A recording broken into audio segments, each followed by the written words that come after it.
Hey, there's a newsstand over there! Wanna grab a copy of the Steambird? We know our Fontainian friends love a little drama. There's no way they let their readers down. Isn't that Charlotte? And standing next to her, surely that can't be Kinich? How about...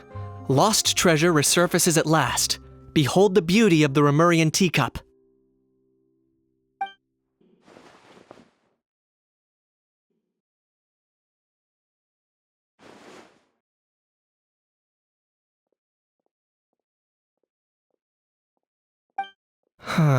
Pretty shocking. But it still feels like it's missing something. Ah, got it! Udex gravely wounded in shocking stabbing. Set to miss cross-border smuggling trial.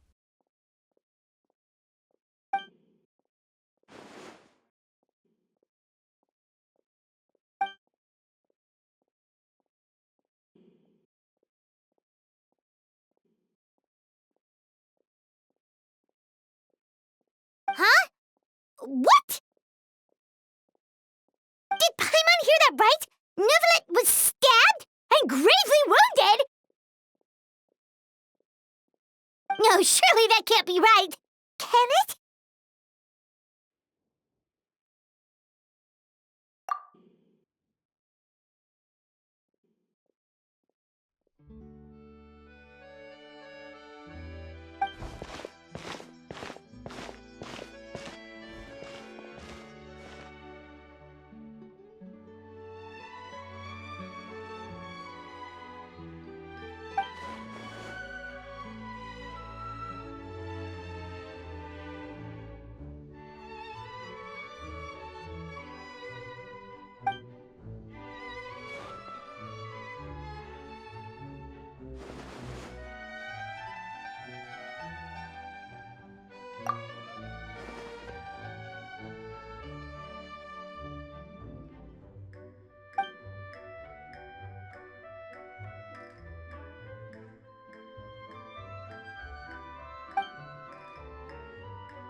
Hey there, you two. Fancy running into you here. Yeah, that, and also a less than pleasant shock. What the heck was all that about a Saurian meat restaurant and the Udex getting stabbed? Please say you weren't being serious.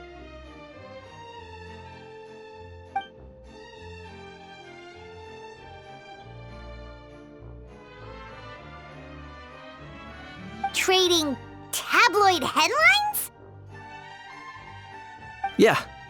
Charlotte and I were having a little contest to see who could find the most ridiculous fake news stories. Either I got lucky, or I have a knack for honing in on the most outrageous material.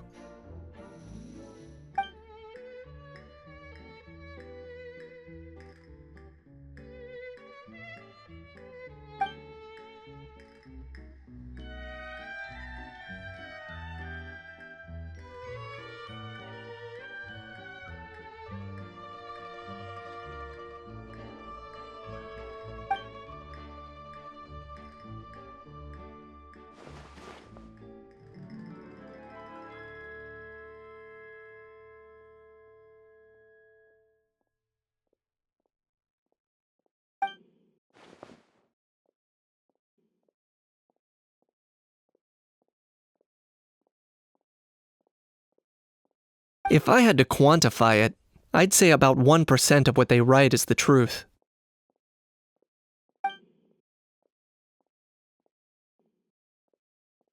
Huh? Him? Lenient? Oh, you gotta be kidding! Ah! Don't get me wrong. I'm not trying to give credit to these so-called news stories for occasionally including a grain of truth. All I'm saying is, even the wildest leaps of the human imagination are always rooted in reality. You mean all those fake headlines you mentioned actually do have some basis in fact? Sure they do. For instance, There was, in fact, a smuggling trial recently. Considering the amount of speculation surrounding the smuggled goods, it's no wonder there are rumors about restaurants serving saurian meat or teacups being unearthed from ancient ruins. But in reality, the goods in question were simply a few ancient relics dug up from ruins in Natlan. Rest assured, no saurians were harmed in the process.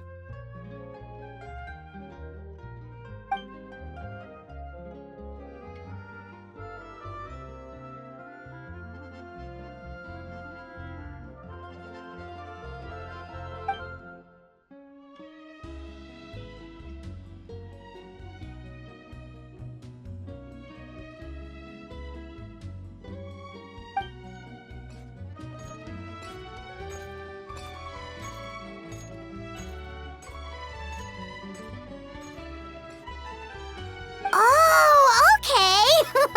Paimon was so busy freaking out about those headlines that she totally forgot to ask why you're here in Fontaine, Kinich.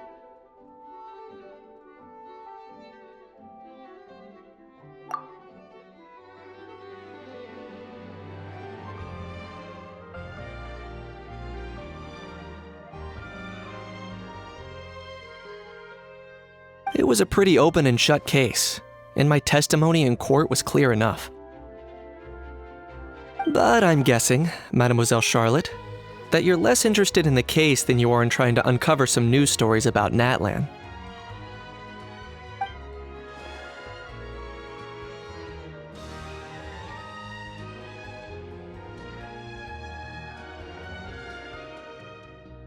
I appreciate your kind invitation, but like I said, storytelling isn't really my forte.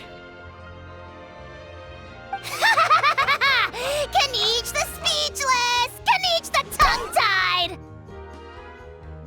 Huh? If you're dead set on doing an interview, why not talk to the Traveler instead?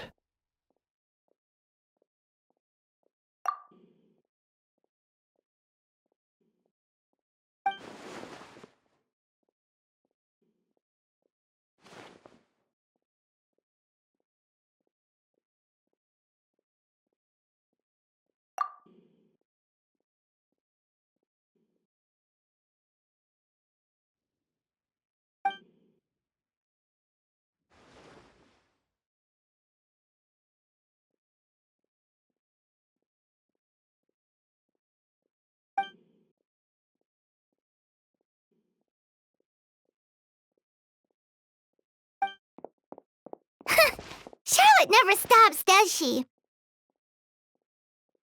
Anyway, Paimon just has to ask. That owl thing that popped out before, or was it a howl? It kind of looked like a howl, but at the same time... Oh, that thing. Yeah, that was a howl. Huh? What's up with him? Like, he's still noisy, but he's way quieter than before. It's like he's trying to hide or something. Could be. Not acclimatizing? Aw, poor Almighty Dragon Lord is not feeling well. Too bad he can't come out to argue back. What do you mean? There's nothing physically wrong with him. It actually has to do with a strange law we learned about after arriving in Fontaine. Apparently, it's forbidden to release flying objects within Fontaine city limits during the first 3 days of each month.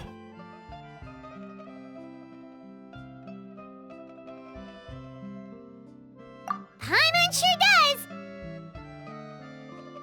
Paimon's been down this road before. There's an easy solution. As long as Kinich holds onto a house tail, he'll be considered an Almighty Dragon Lord balloon, not a flying Almighty Dragon Lord. Not gonna lie, I was considering that. But Ahau wasn't too thrilled with the idea of huffing and puffing away in the form of a mini helium balloon. That said, it's pretty annoying how he keeps randomly popping up all of a sudden. Anyway, this morning I saw a notice outside the Palais Mermonia about an event that's set to take place outside the city soon. Something to do with filmmaking. I hear that's all the rage here. I was planning to stay here and do some exploring for a few extra days anyway, so I think I'll go check it out. It'll be a good chance to let that noisy helium balloon out. He might even learn a thing or two. If you're free, why don't you come along?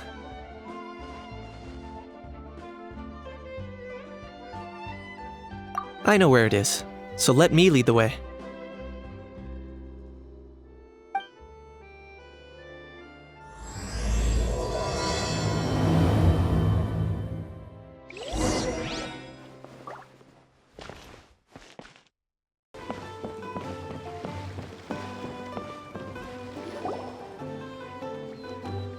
Looks like I remembered correctly. Here we are. Wow, this is awesome! Hard to believe it was just an empty beach before. Yeah, it was still completely deserted only a few days ago when I passed by on my way to testify at the Opera House.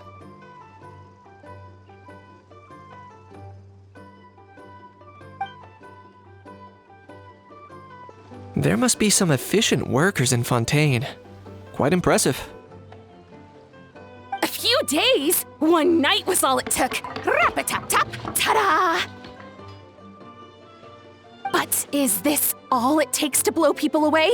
Oh, no. Given my past experience, I can't let myself get carried away.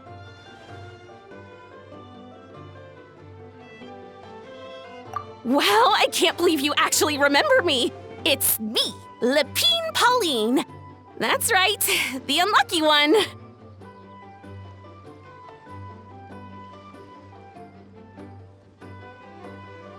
Of course! How else would we have managed to build Fantasyland in a single night? Fantasyland? At least that's how I like to think of it myself. A magical land of fantasy, the stuff of film buffs' dreams. I know it sounds like I'm laying it on thick, but that really is the goal here. As you can see, the theme of this amusement park is Fontainian filmmaking, a place for all film lovers to come together and co-construct a world of dreams. Co-construct? Well, that's a relief. Sounds like you're sharing the cost this time rather than pouring your entire life savings into a single project. Nope! I might be inviting others to help fund this, but that doesn't mean I haven't thrown all my life savings into it too! Huh? You've got to be kidding. Ha! Look at you, puny little humans.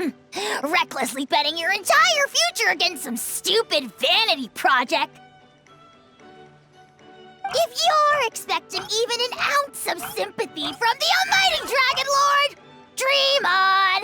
Mockery is all you shall get, straight from the heart!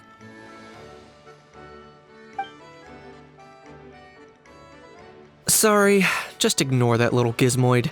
He likes to butt in occasionally. Do go on.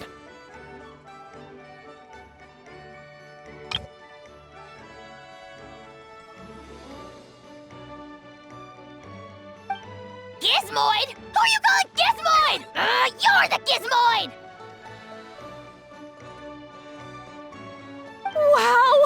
That's quite a nifty mecha you've got yourself there. Is it some sort of smart personal assistant? You ought to let Miss Charlotte see your cool gadget. Who knows? Maybe you could even look into mass production. Mass production? Ugh, insolent, vulgar, and disrespectful! I, the almighty Dragon Lord, am one of a kind! There has never been another like me, nor will there ever be! And another thing, smart is the understatement of the century! I shall have you know that I am Kahulahau, forebear of ancient wisdom, I lived for eons long before any of you were born! What? Heavens above! I beg your pardon, forbear of ancient wisdom. Please, I meant no offense. Idiot meets idiot. What's all the fuss? Making some new friends, are we?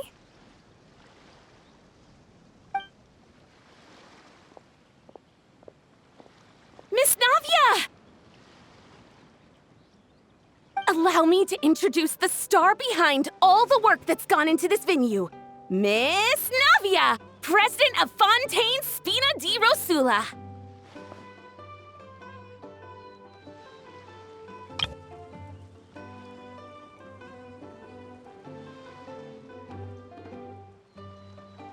Hello, everyone! Partner, Paimon, how have you been lately?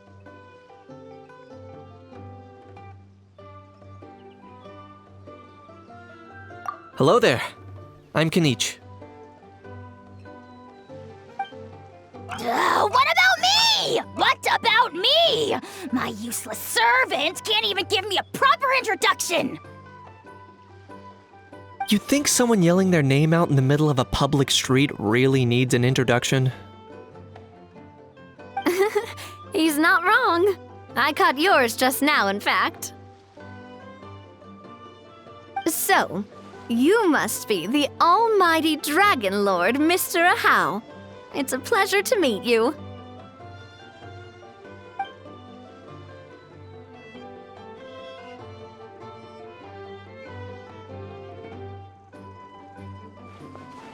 Oh, see that? That's what I call proper manners. Well, it's not every day you meet a well-mannered human. Navia, was it? Excellent. You may address the almighty Dragon Lord by his name. Navia, don't you think the title Almighty Dragon Lord is a bit silly? It's no big deal. All little animals do that, don't they? I mean, try to puff themselves up to look more impressive. Anyway, it's all thanks to Miss Navia and the Spina di Rosula that Fantasyland's gotten up and running in the space of a single night. Honestly, thank heavens! After all that paperwork and endless waiting, the event and venue finally got the green light.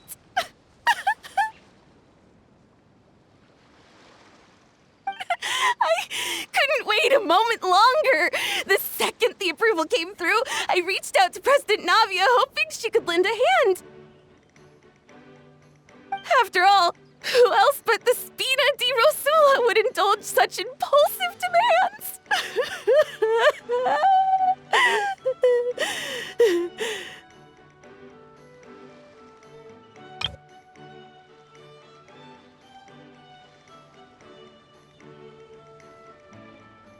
Sorry, Traveler. Miss Lapine Pauline sometimes gets a bit overwhelmed by her own excitement, as you can see. I'm guessing she hasn't gone into much detail about the event yet, so let me fill you in. In short, the Cheval Moran Film Fantasyland is a fan convention that's open to film enthusiasts from all over Teyvat. Miss Lapine Pauline is hosting this event, and also providing technical support. Huh? Cheval Moran? That's right! The one and only Surintendant Cheval Moran! After much persistence and many solicitations, I finally obtained Lady Furina's permission to use the image of her close friend. Not only is our adorable mascot drawing in fans by the minute, but she's also boosting her own popularity. And that was always the goal. A win-win arrangement. It's been a while since we last met, but still, it's a surprise to hear Lapine Pauline coming out with such sensible ideas. By the way, Miss Lapine Pauline, have you decided to switch careers and go into film tech?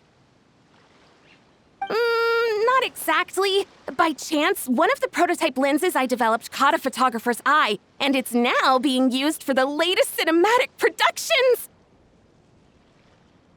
Thanks to this unexpected opportunity, I've had the chance to invent various film-related equipment and props. That's right.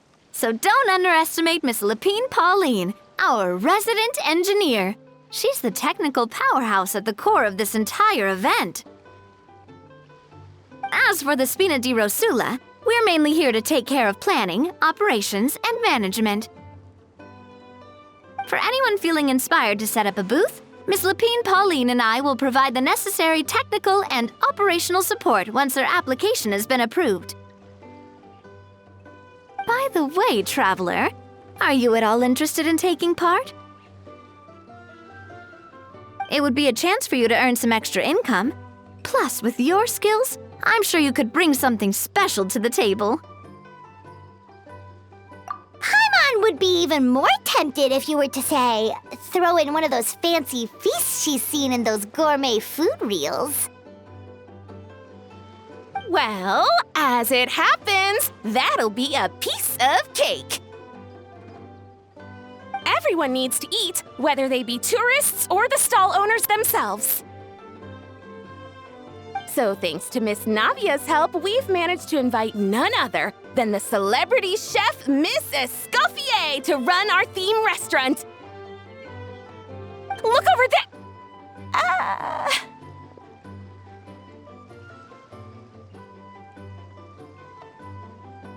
You! Yes, you! For the last time, the ingredients have to be in the right ratio! Get it right next time, or you might as well just lie down on the chopping board yourself.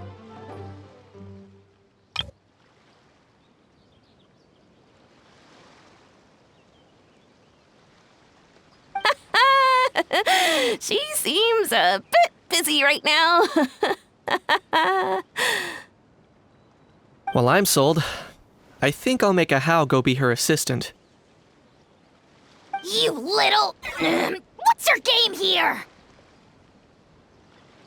Demoiselle, sorry to bother you, but there's an issue over here that requires your personal attention. Apologies. Looks like it's back to work with me. Please feel free to take a gander at what we've got. Anyway, if you're interested in taking part, come find me later.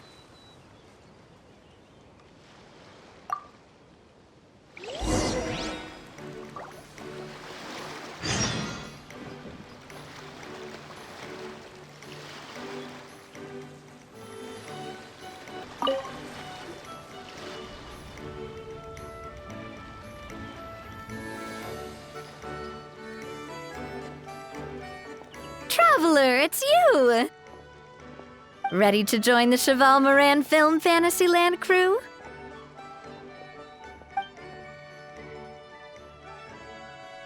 No problem. We'll be ready when you are. The fresh vegetables from the new batch are exceptional quality. I just wish I could say the same about the new staff.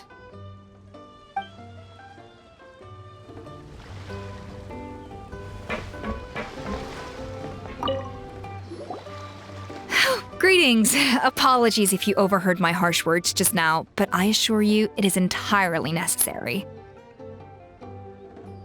The sheer lack of standards here will be the death of me. Do you have any idea of the kind of customers I'm gonna get with how lax things are at the moment? The ones that leave their guns behind by accident and then come back to collect them later bringing ammunition with them.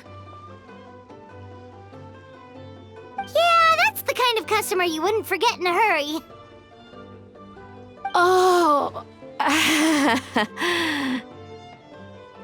Wait, has that happened before? No, it's just the mention of guns reminded me. Someone did actually leave their gun nearby. Huh? Just before we started setting up, as we were cleaning up the site, someone stumbled upon a mysterious locked box. It didn't look like something from Fontaine, though. It had more of a Natlanese vibe. Oh? Do you think a foreign tourist might have left it behind? That's what I assumed at first. But the box was buried beneath a pile of wooden planks, rocks, and whatnot, so it seemed like someone deliberately hid it there. But I didn't see much point in speculating, so the best thing I could think of was to hand it over to the authorities. I trekked all the way over to the Palais Mermonia just to hand it in. Ugh, it was exhausting. What did the authorities make of it? Oh, they made a mountain out of a molehill, as usual. Before even addressing the question of what was actually inside the box, they had several heated discussions about whose responsibility it was to write the lost and found notice. Thankfully, the ever-reliable Officer Sedine stepped up and immediately called in the Marechaussee Phantom to crack the lock and check if there were any dangerous items inside. And, as it turned out, there was a gun. Wow, that's a dangerous item, all right. Mind if I ask what kind of gun it was? Oh yeah, Mr. Kinich, you're from Natlan, aren't you? Do you know a lot about guns? You could say it comes with the job. I have an interest in weaponry and the like. Ugh, such a spoiled brat. What, are the toys I gave you not good enough for you anymore? Yep, got sick of those long ago. You little... How dare you turn your nose up at my gifts! Why, Time for a timeout, old-timer. Sorry, where were we? Oh yeah, do you recall what the gun looked like? It's a bit hard to describe. If you ask me, it didn't even really look like a gun.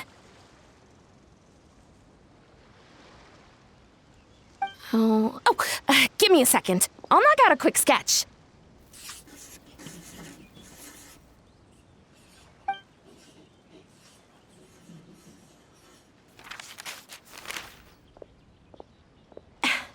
Something like this.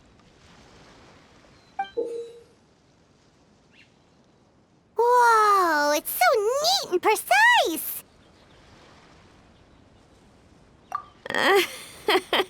It's nothing.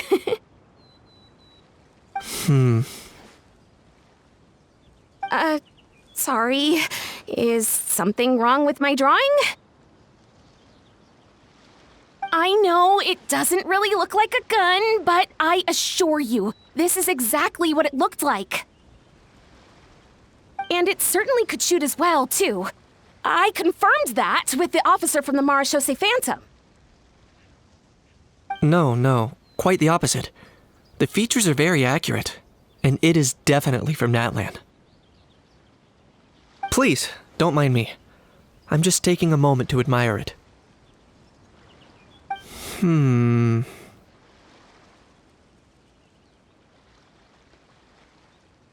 I should be the one thanking you. Thank you, and everyone else for your support. Don't mention it. Besides, we haven't really done anything. Not at all! The buzz and excitement you guys bring is exactly what this event needs!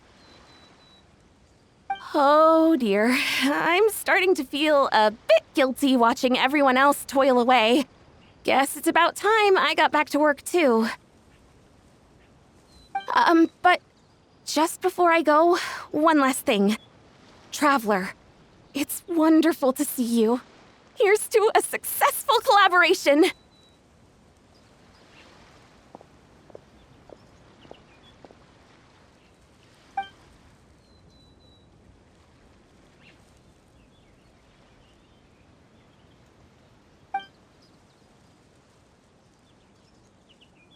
I'm sure you noticed that there was something unusual about that gun. Correct. It's most likely an old weapon dug up from some ancient dragon ruins. Based on my experience, it might be more accurate to refer to it as a hand cannon, but in Fontaine terms, it's not wrong to call it a gun. Given why I came here, don't you think it's curious that an ancient dragon relic of unknown origin would turn up like this, out of the blue? I suspect this gun might have something to do with that smuggling case. It might have slipped through the cracks. Time is of the essence, so I'd like to head over to the Palais Mermonia to verify my suspicions. Perfect. Then we can head out right away. Or, if you want to catch up with your friends first, I can wait.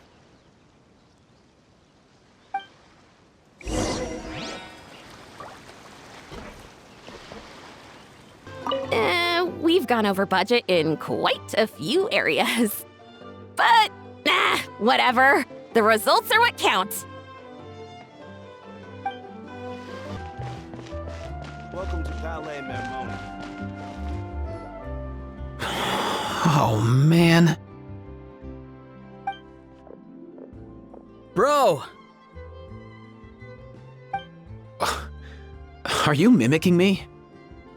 Now's not the time. Come on. No, I mean, one of our buddies is here, for real. Quite a few of them, actually. Ororon, Aoife, what brings you to Fontaine? Huh? How come you're... Ah, I'm guessing Kinich is here because of that international smuggling case, right? I've heard quite a bit about that. Word sure gets around quickly, huh? First time abroad and you're already making headlines. Oh, stop it. It's not like I was the center of attention. Wasn't expecting to see the Traveler and Paimon here too, though. Come on, Aoife. Huh?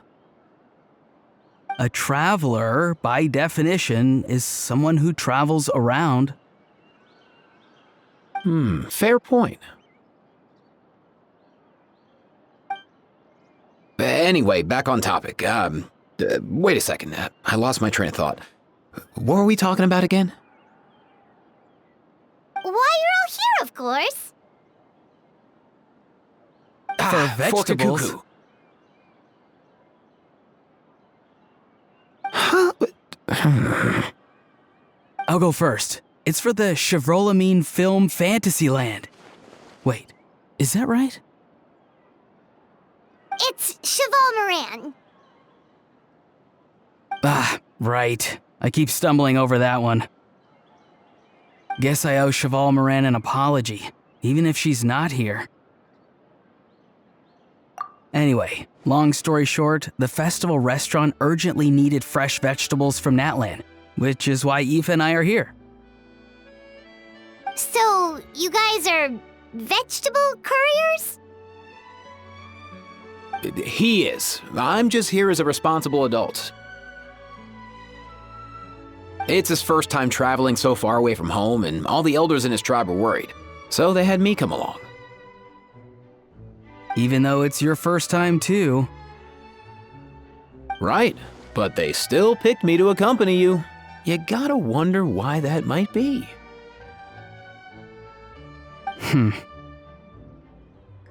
Don't you get it?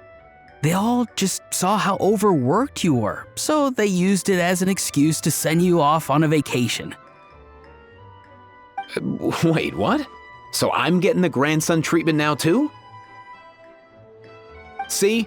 Doesn't matter how much older you are than this dude. Hang out with him long enough, and you'll eventually find yourself being treated like a kid.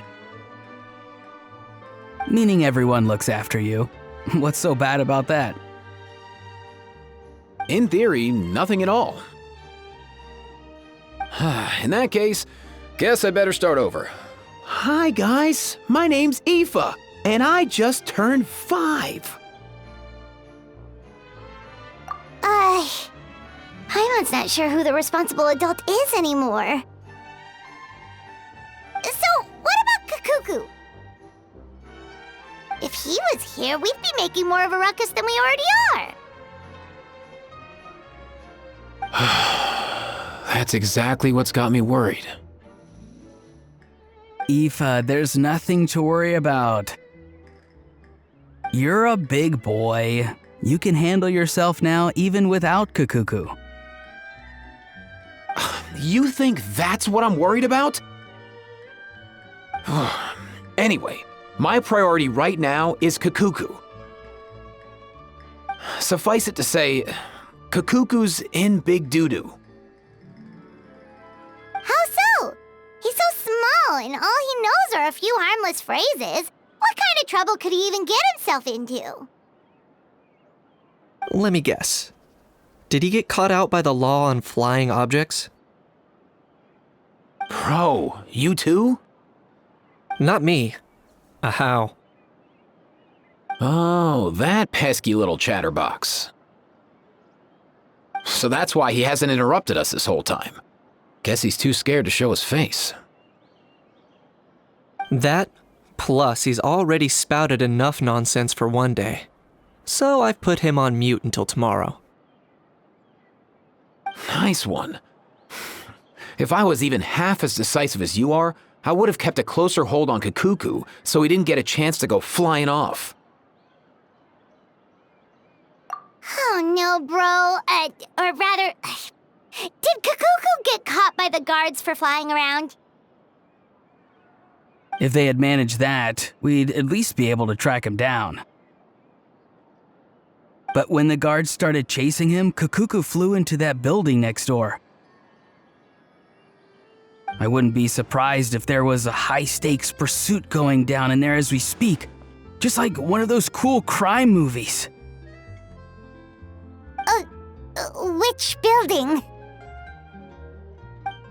That one? Yup, that's the one. Kakuku sure has a good eye for a getaway. It's the tallest building around.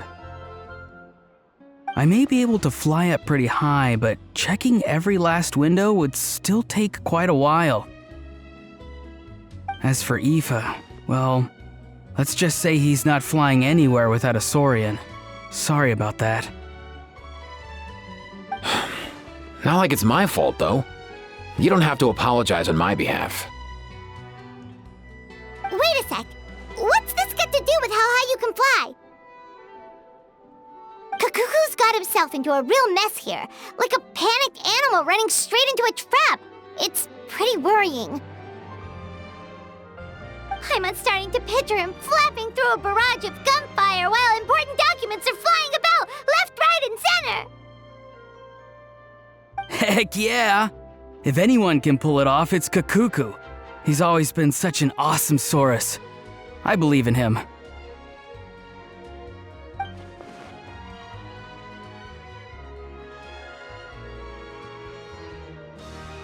For real now?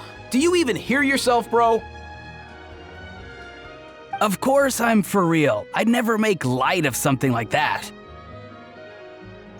All right. Everyone's an awesome Saurus. Well, the human version.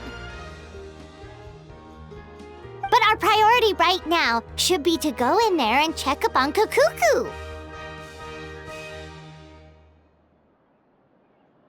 Leave it to us. You sure? Wow, awesome. That'll be a huge help. And if Kakuku doesn't listen to you, I give you permission to pull out a couple of his feathers. Wait, since when was that up to you? Well, then it's your call, bro. All right then, if Kakuku doesn't listen to you, I also give you permission to pull out a couple of his feathers. There you go. If he objects to that, tell him to come find us. He won't. Trust me. I have to keep an eye on the deployment of guards at all times. Back when we first met Kakuku in the wild and I begged you to take him under your wing, I never imagined you'd end up spoiling him rotten. And I never imagined you'd be nagging me about it. Oh, well, I definitely saw that coming. Huh? You're only 5 years old after all.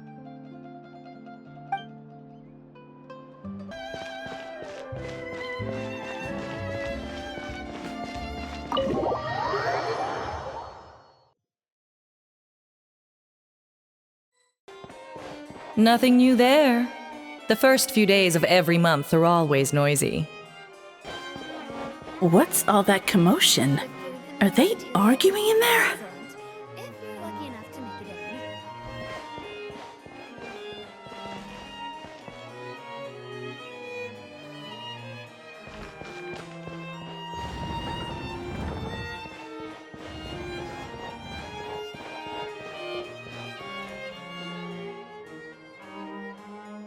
No way, bro!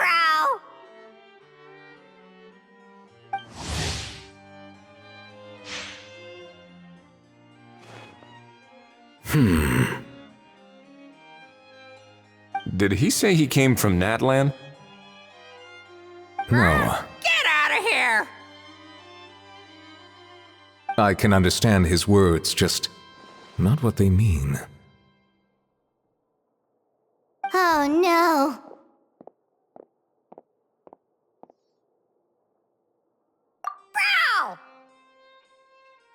Bro! He keeps repeating the same things over and over again. Oh, you know one another.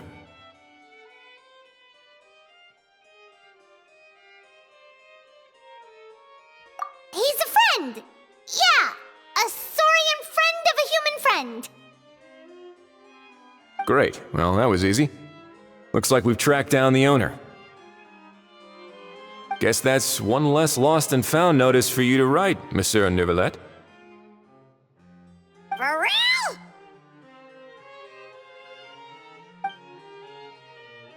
Traveler, was there something important you wanted to discuss with the Udex? I'm just about done with my business here. Need me to step out? Stay and hear them out first. Perhaps it will have some bearing on your own work. If I'm not mistaken, you are the same Mr. Kinich who served as a witness in the smuggling trial? I take it there's been a further development in the case. That's right. Very perceptive, Mr. Udex. So you've met Neuvillette before? But wasn't the trial overseen by another judge? I've seen his photo in the papers. But as for this other gentleman... Allow me to introduce you to Mr. Wriothesley, administrator of the Fortress of Meripede. Or in layman's terms, Fontaine's prison warden. Please, feel free to share anything about the case. There's no need to keep anything from him. Pleasure to meet you. Pleasure to meet you! Wow, that sounded just like me. But should we really discuss official business in front of the Saurian? Oh wow! Oh no! I believe he said... Or rather, I suppose he meant that he'll keep this to himself. Though I should mention, Mr. Kukuku, that we will have to ask you to sign a confidentiality agreement. Sure thing, bro!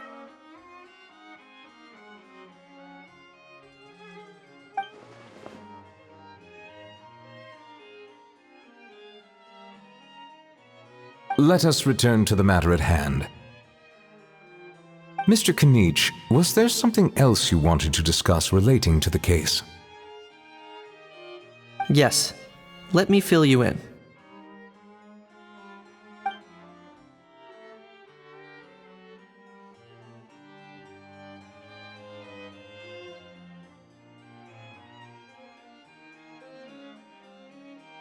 Wow! It really is exactly like Lapine Pauline's sketch! That must be all that practice drawing engineering blueprints, huh? So if it's true that this weapon came into Fontaine alongside the contraband from the smuggling case, then there's a high chance we overlooked a suspect. That's exactly my line of thought. I see. Mr. Kinich, thank you for reporting this promptly. I'll arrange for the Marechaussee Phantom to investigate right away. We should begin by questioning the prisoners in custody.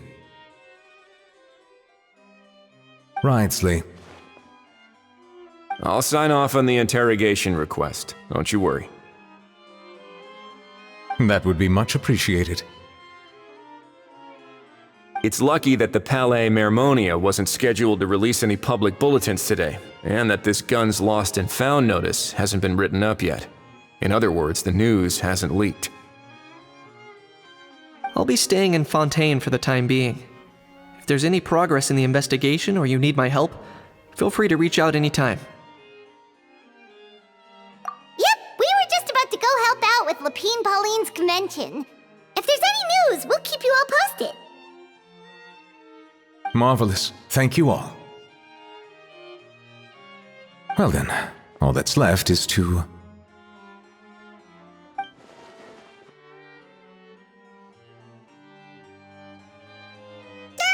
You miss me, bro? He really does come out with the most unexpected things. Who did he learn it all from?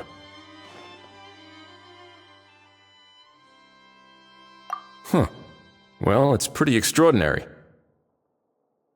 Anyway, according to due process, we must first determine whether Mr. Kakuku qualifies as a flying object. And, following on from our conversation just now, he also needs to sign a confidentiality agreement. Drafting said agreement may take some time. Looks like you'll be staying with us for a while then, Kakuku. Excited?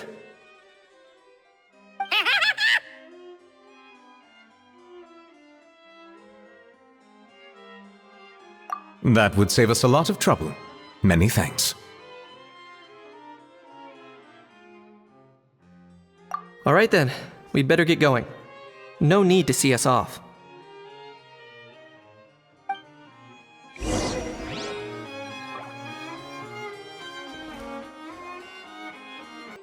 I know you mentioned a while back that people from Natland would soon start showing up all over the world, but I hadn't expected anything like this. It seems no matter where they come from, all dragons are inquisitive by nature. You can say that again, bro!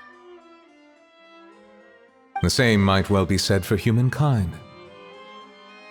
The real reason you chose to stay to investigate this case was your curiosity about Natlan and Mr. Kakuku, was it not? Guilty as charged. Nothing gets past you. So, how about we take this opportunity to chat a little more? We've got the world's best translator on hand, after all. Sure thing, bro!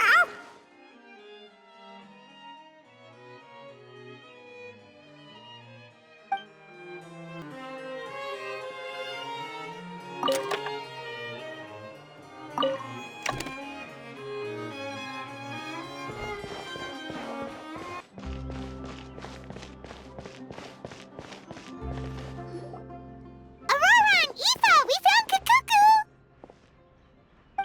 What's the situation? How bad is it? Oh no. When I saw that Kakuku wasn't with you, I'd already prepared myself for the worst. Relax, Aoife. Maybe Kakuku just prefers high-rise living now. Sometimes you just have to let the kids grow up and make their own choices in life. For real now? Do you even hear yourself, bro? It's not that bad. Kakuku's fine. Still very much alive and kicking for starters. He hasn't been arrested either, so no jail time.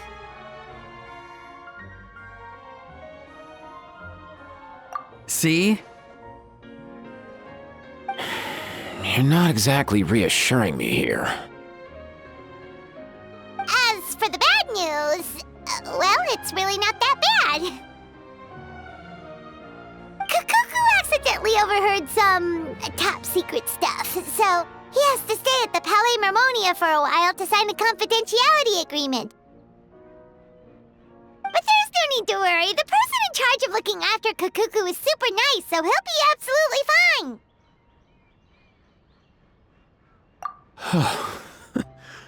fine. All right. That doesn't sound too bad after all. Wow, hearing that's put my mind to rest.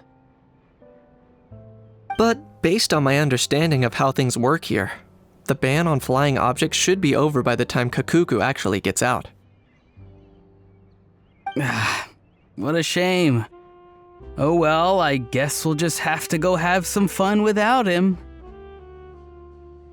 You don't look disappointed in the slightest. Anyway, Ororon and I will be staying in guest rooms upstairs at the Hotel de Boer for the time being. Feel free to drop by if you need us. Yay! Problem solved! Alright, let's catch up another day.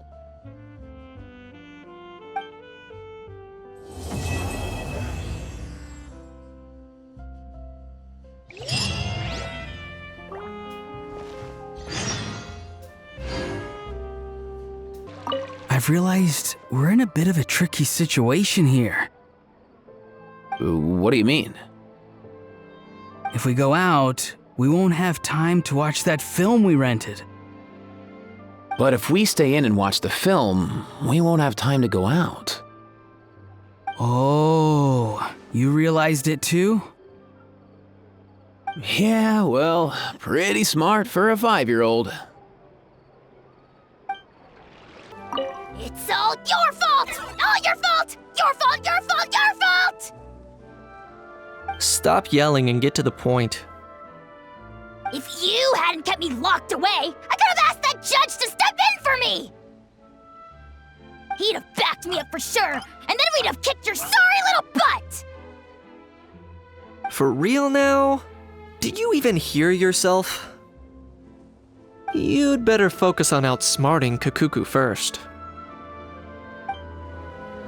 It's been a few days. Ban on flying objects should be over by now. Let's head over to the Palais Mermonia to see how Kukuku's doing.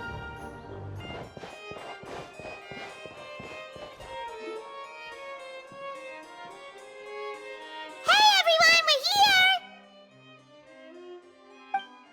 Oh hey, my little dudes! Good morning! Oh wow, Kukuku's learned a new greeting! Is that good news or bad news though? Sorry, I did everything within my power. But so far, I've only managed to teach him how to say good morning. Wait, so that's all you've been up to this whole time? Get out of here! Huh? Okay, so good mornings aside, please tell Paimon there's been some other progress too. Of course. That's why I'm here. Kukuku's not the only one that Mr. Wriothesley's been getting to talk. I'm referring, of course, to the convicts. It was nothing. These guys weren't exactly tough nuts to crack. So, what's the deal? After racking their brains, they remembered speaking to an inconspicuous middle-aged man just as they were preparing to pack up and leave Natlan. He was dressed in the manner of the Children of Echoes and carrying a box. Plus, the description matches the one the gun was found in. All in all, he didn't look any different from your average Natlanese traveler. Perhaps seeing that they were dressed as merchants, this man stopped for a chat, inquiring where their goods were headed, and even asking if they could share a boat. The smugglers were very cautious, though. They didn't tell him any specifics. But all this happened before I crossed paths with them. I happened to notice them as they were preparing to set sail.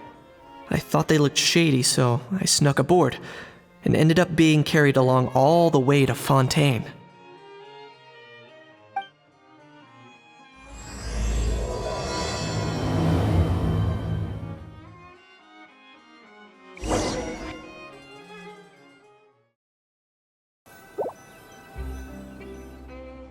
Boss, do we know if those Fontainians will even like this stuff?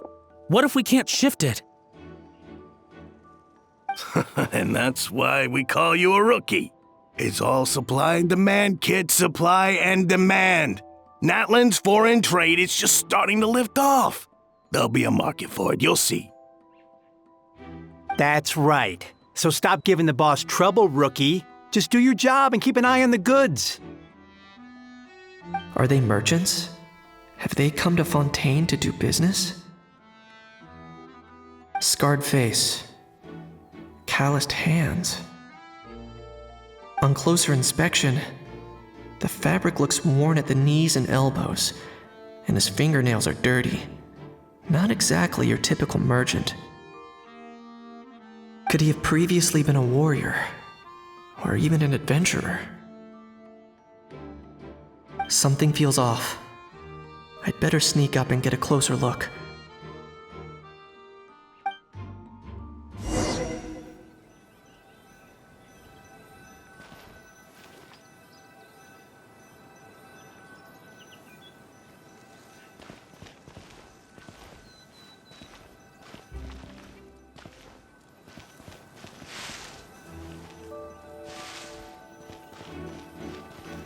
Nice thinking, boss.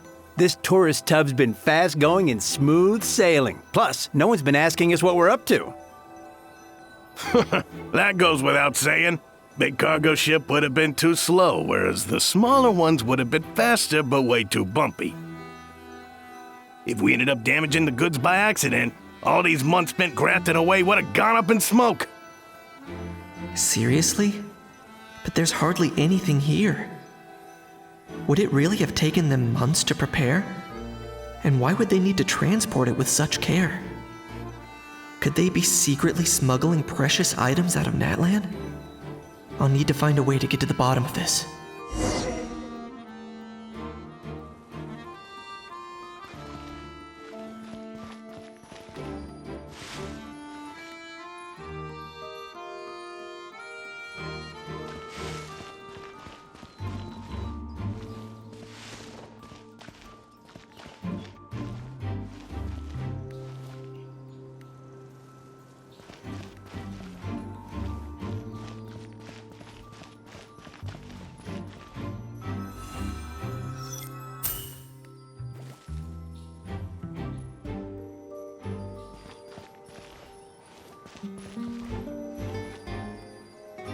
Let's go hear what these criminals have to say for themselves. Sure enough, there are relics inside the box. It's illegal to smuggle such items outside Natlan.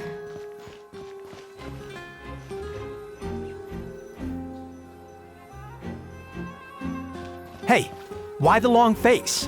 You're abroad on business and you get to do some sightseeing while you're at it. Sounds like a pretty sweet deal to me. You better cheer up if you know what's good for you.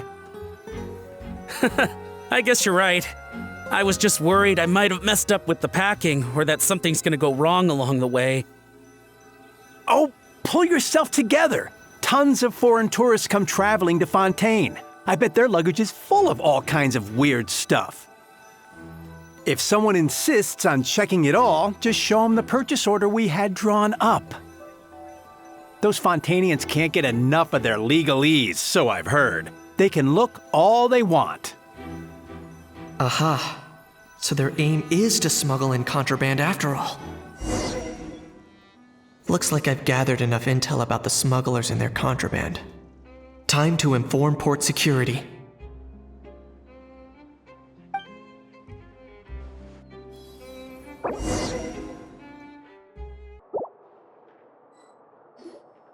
So anyway, that was when I went and told the Fontainian guards about my suspicions. After an investigation and a chase, they finally apprehended them and sent them on their way. Well, guess they're headed exactly where they should be. Thanks. Based on your recollections just now, I was completely focused on those smugglers at the time, so I wasn't really paying attention to other passersby. Yeah, Kinich, you did great! in other words, the person who brought the gun here, the one who lost it, has no connection to the smugglers whatsoever. They were working entirely on their own. Oh dear, oh dear! Sounds like Mr. Kakuku wants to chime in? He said this elusive individual's actions are positively mystifying. It's a good observation, I quite agree. However, we still know next to nothing about the person. Perhaps we should start by focusing on the lost item itself.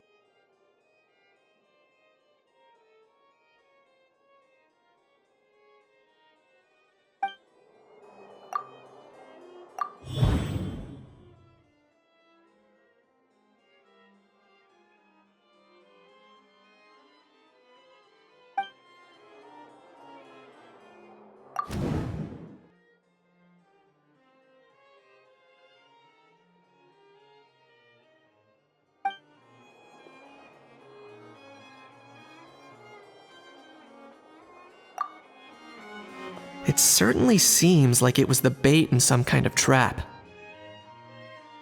The only question is, why wasn't the bait made more conspicuous?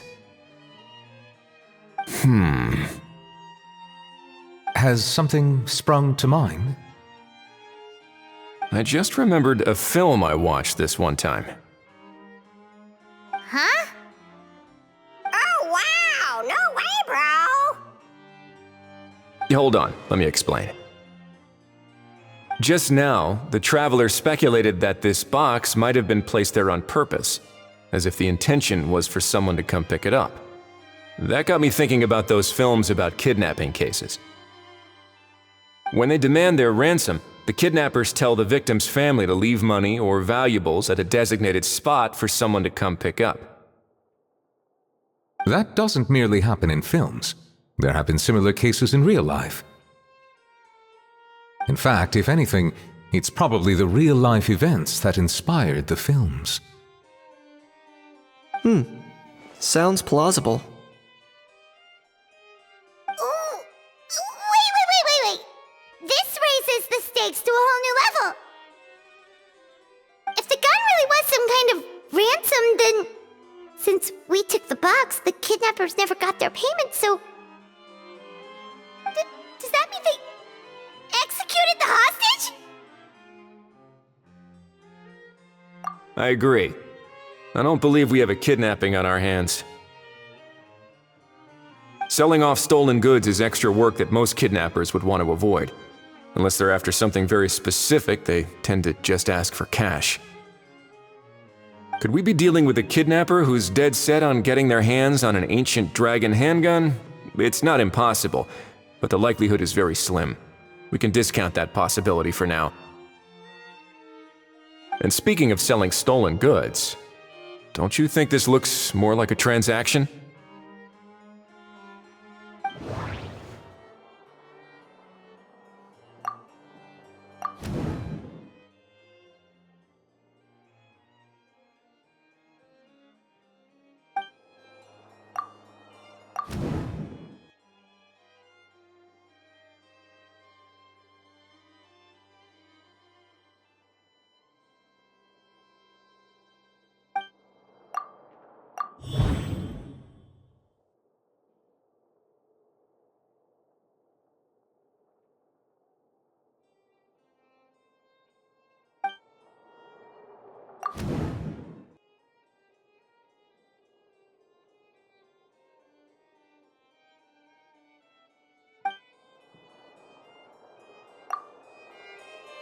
So, bottom line, this was an individual smuggler at work.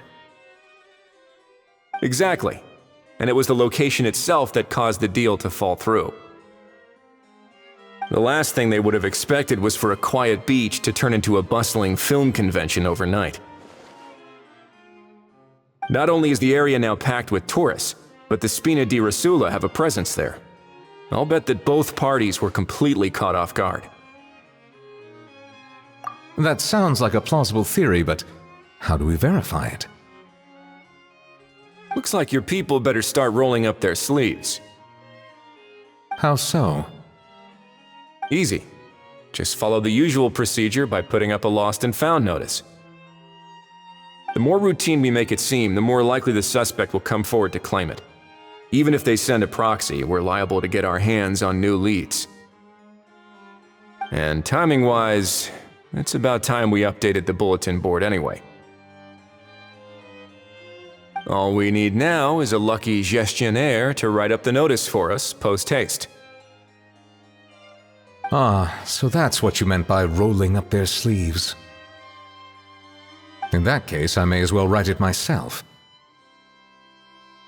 Delegating this to someone else would require an additional explanation.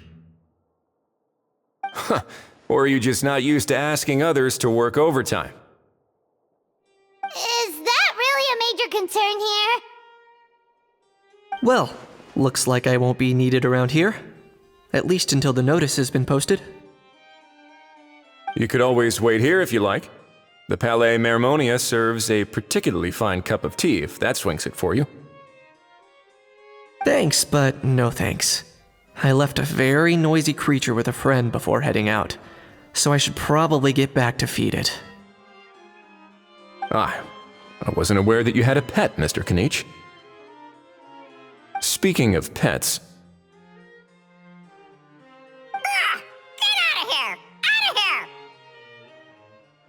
Yep, that's the plan.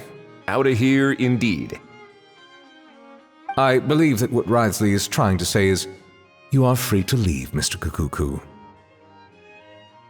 Furthermore, it has been determined that Mr. Kukuku should not, in fact, be classified as a flying object.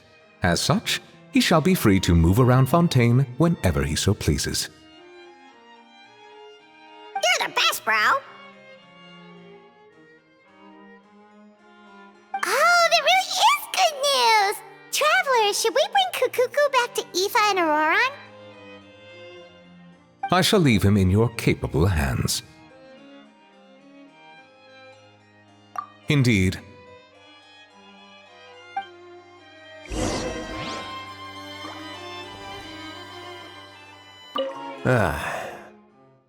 You know, all this has made me realize that I'd quite like to have a pet.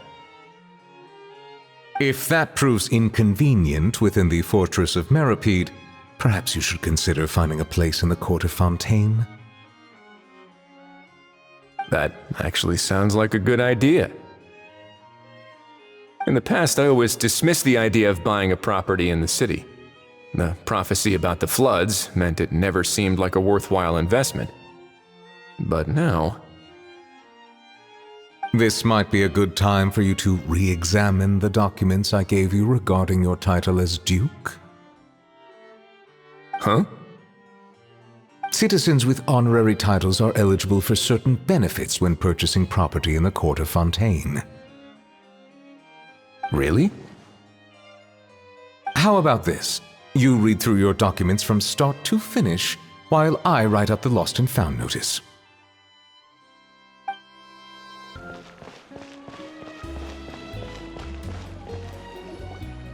How? What? What now? Let's shake hands. Fine by me. Get ready for a knuckle sandwich! Ugh.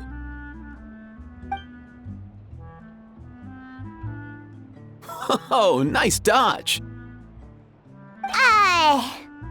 Paimon feels strangely inclined to keep a safe distance. Did you miss me, bro?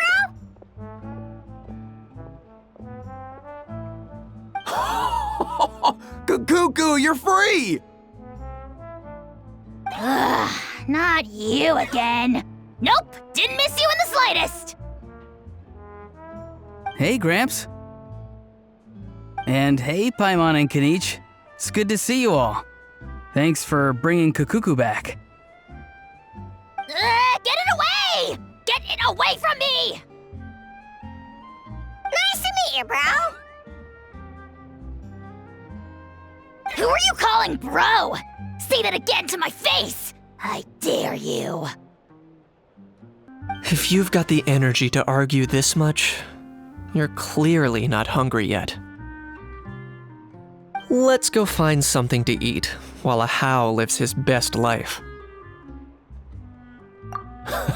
Poor How. He spent all day being tormented by Ororon, only to discover that the suffering's just begun. Eva, as a Saurian vet, how can you just sit back and watch our little dragon bro suffer? Huh? How am I the bad guy? Even hear yourself? Ah! Doesn't anyone want to hear how Kukuku got out of jail?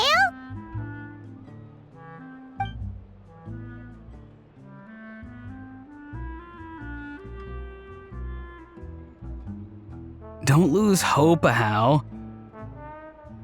By the same standard, you have freedom of movement now too. You're still in the game? Same standard? I will not be held to the same standard as that thing! That's right. You won't. As far as I understand, the Palais Mermonia will want to assess your case on its own merits before they grant you freedom of movement.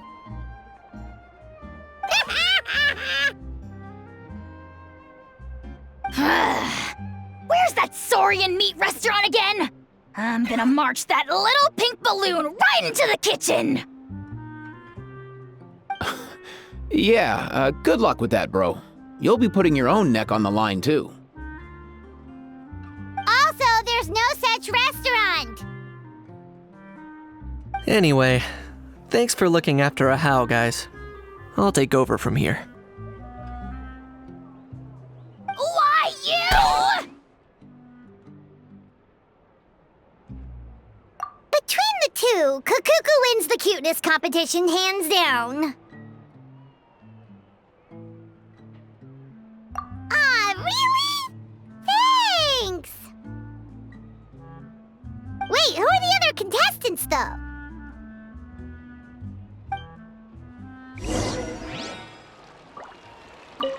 So now that our crew's back together again, what's our next move? Oh, how about a game of rock, paper, scissors?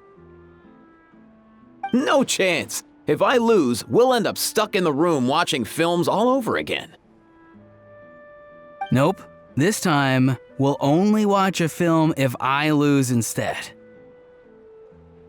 Had enough too, huh? For real now? Come on, bro! Can we just ditch this whole leaving it all to chance thing? Why don't we take our fate into our own hands? Aren't we doing that already? Rock, paper, scissors uses our hands.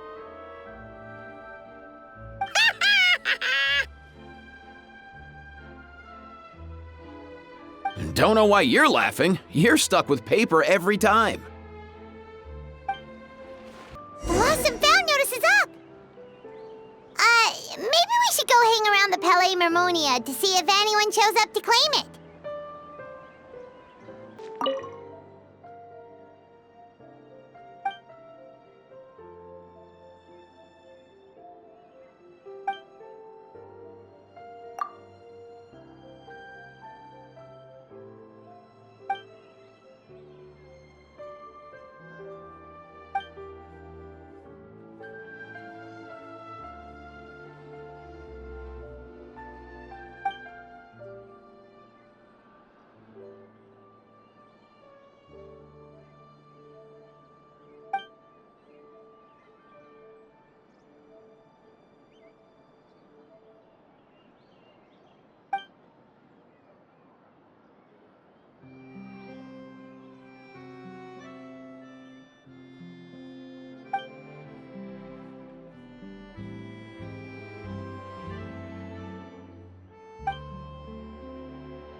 Uh-huh. Looks like there were quite a few others with the same idea.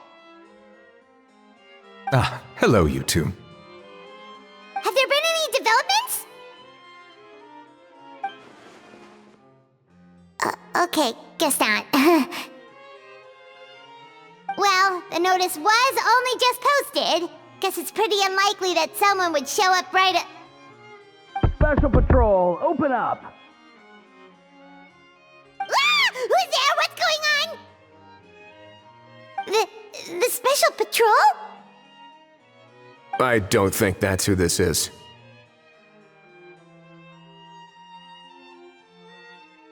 Hey, this isn't the time for silly jokes! Let's go check it out.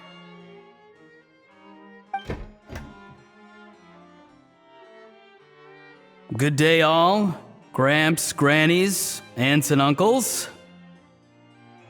What in the Tevat are you doing here, Ororon?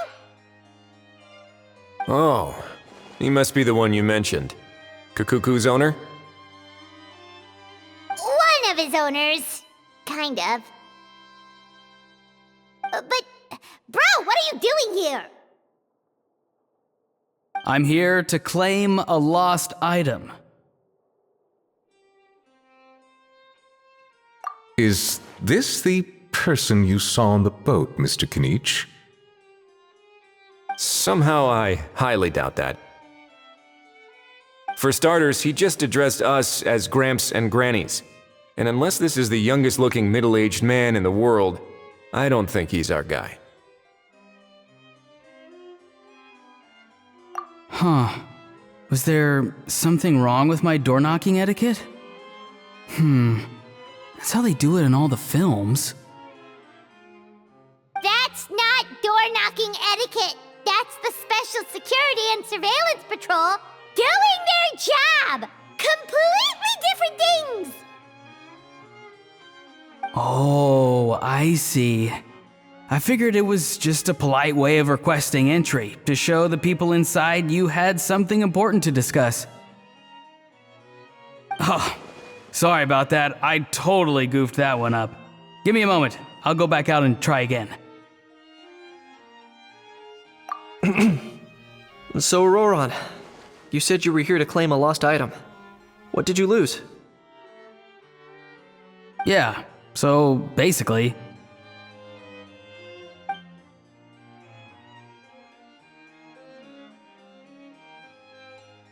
For real now? Oh, come on, bro. Ororon, be honest now. Were you the one who lost this?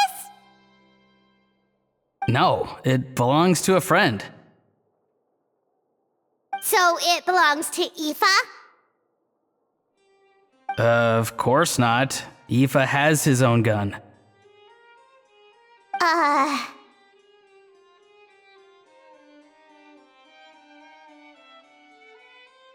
All right then.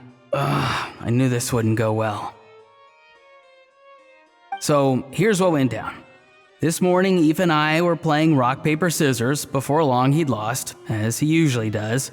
So we figured we'd head out and visit some of the Court of Fontaine's famous landmarks. When we got near the plaza, a man suddenly stopped us to ask for help. He said that he had lost something and that someone had found it and sent it over to the Palais Mermonia. But apparently he used to work here and was worried it'd be awkward bumping into his old coworkers, so he asked us to pretend to be the owners and claim it on his behalf. You didn't manage to keep that pretense up for long. It's fine. I'm not the one who feels awkward anyway. So, a former employee of the Palais Mermonia. Was this individual a Fontaine native? Yes, at least I assume so. He looked like a well-dressed gentleman to me. We were about to refuse, but he was so polite. Could it have been a disguise? Oh no. Ororon, Paimon thinks you've been tricked. This person might be in cahoots with the bad guys! Oh, maybe he already took off and escaped as soon as your mission went pear-shaped. No way. I'm not that dumb. Huh? He's not going anywhere. Aoife and Kakuku are keeping an eye on him over at the plaza. Keeping an eye on him. I like the sound of that. In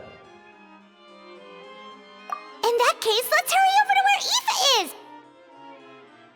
Time to catch that con man and find out what's really going on here! Wait a minute, I have a question first. Traveler, Paimon. You're pretty famous in Natland, right? Oh, we're basically household names, but why do you ask?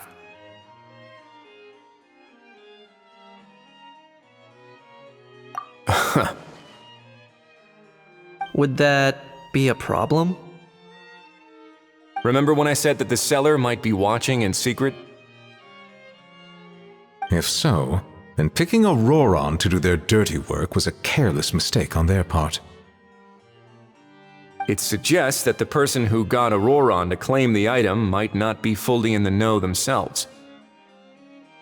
There are plenty of unanswered questions, but standing around racking our brains won't help. However, I still suggest that the famous faces among us, meaning the Traveler and Kinich, oh, and of course, Monsieur Nivelette too, stay here for the time being. We'll empty the box, give it to Ororon, and then he can claim the item as if nothing happened. I'll follow to check if anyone is watching. I doubt anyone would recognize me anyway, so I shouldn't draw too much attention. I think this plan is worth a try. I shall leave it to the pair of you.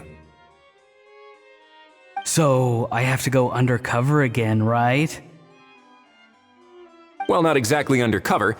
Just drop the special patrol persona and be yourself instead. Roger that. Over and out.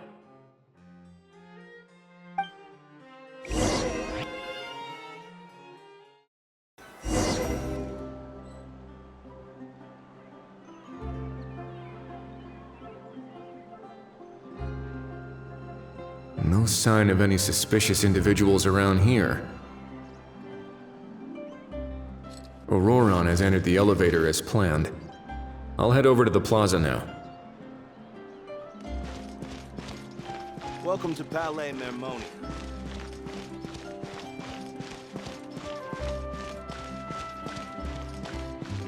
Ororon's taking the elevator. I should take a different route to the plaza.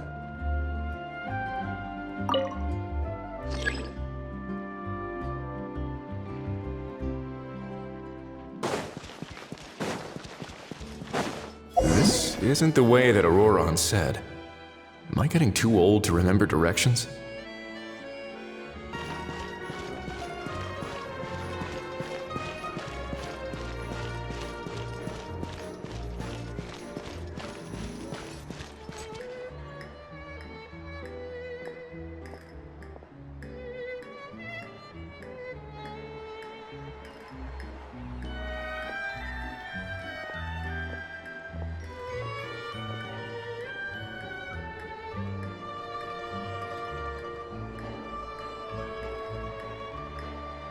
Nothing suspicious going on here, either.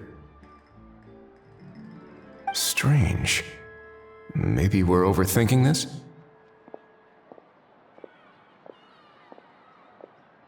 Oh dear! Oh dear!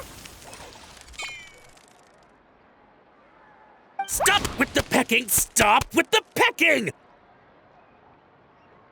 Please, sir, I'm begging you, do me a favor and get this pet of yours under control! The heck are you on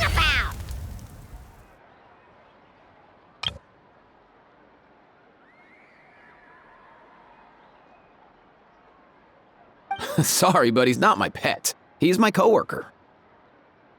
And I should warn you, he's not too happy with how you're talking about him. What the? This thing has a job?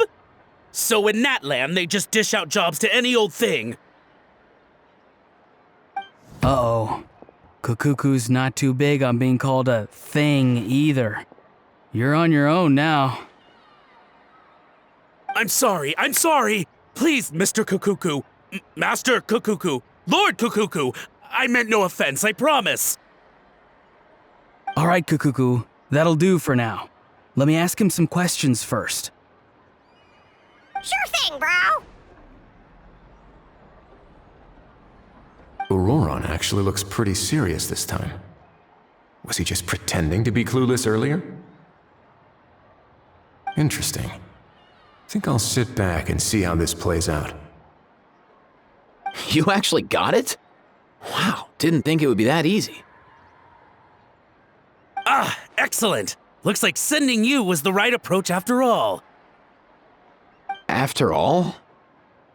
I mean, because the staff at the Palais Mermonia don't recognize you, right? So I got it, but I don't remember promising I'd hand it over. Huh? This thing's pretty cool. I've taken a bit of a liking to it.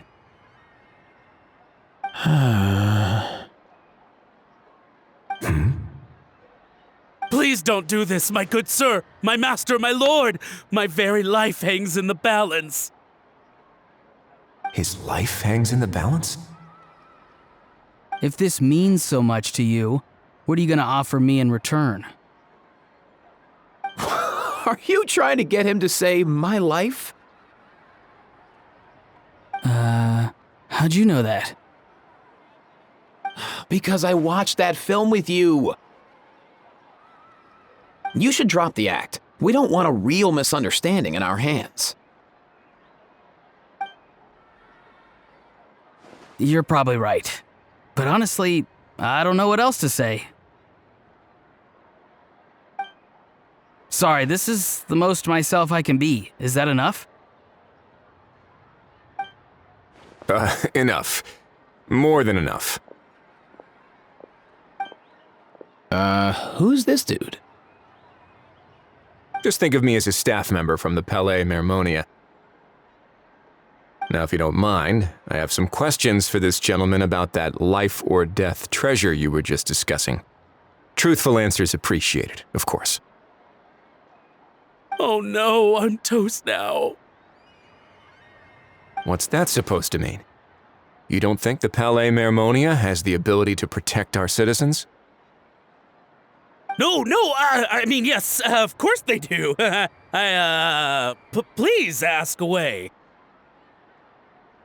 I could do that. But I'd rather you just tell the whole story, from the beginning.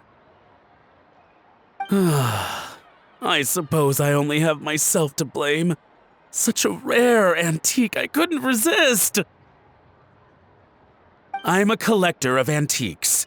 Nothing excites me more than rare, old relics, and to be completely honest, if someone's selling, I'm buying. I don't care to ask where they sourced their goods.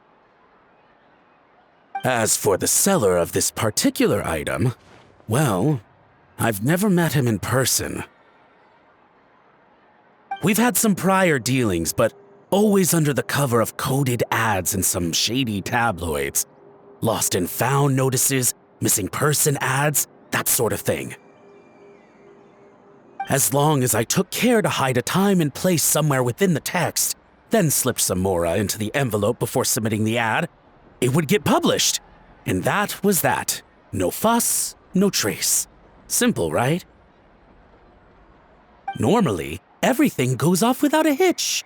But this time, I arrive at the pickup spot expecting a discreet in and out, and instead, I find a whole construction crew at work.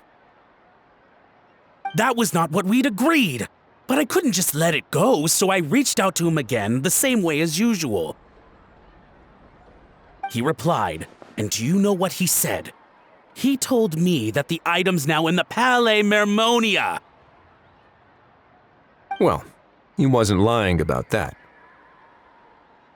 He insisted that it would be inconvenient for him to make an appearance himself, but said that if I could somehow find a way to retrieve it from the Palais, he'd give me a discount on the price.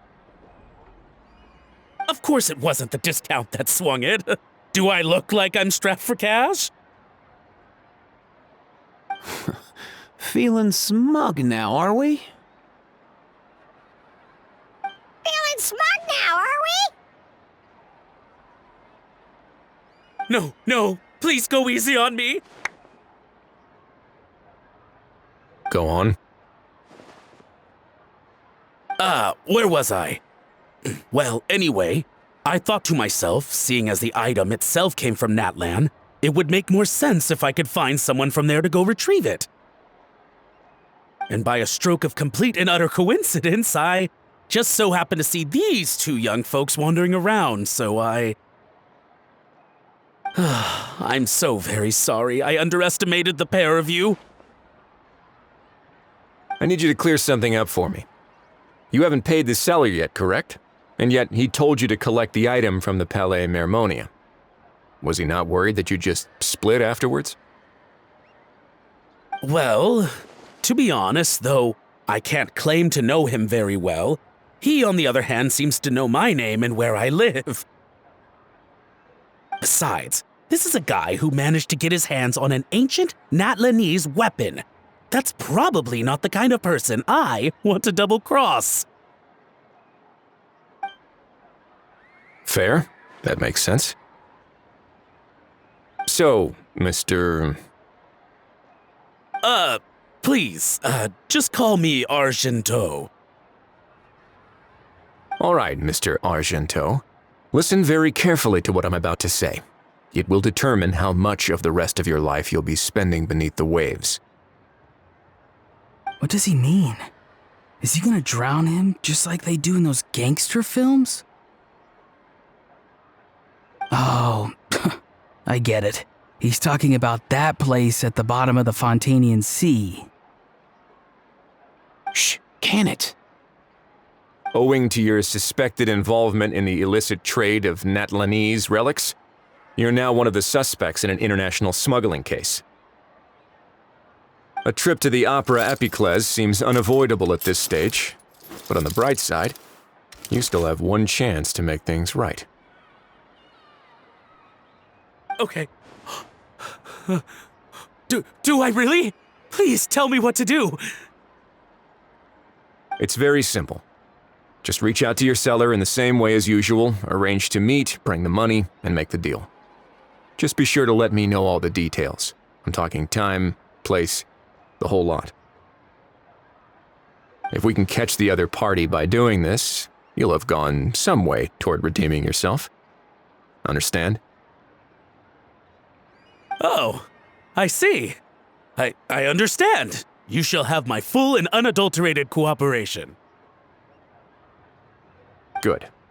Don't break the law, and don't even think about making a run for it. The Palais Mermonia will be watching you and ensuring your safety. All right, take the box, but leave your ID and other documents behind.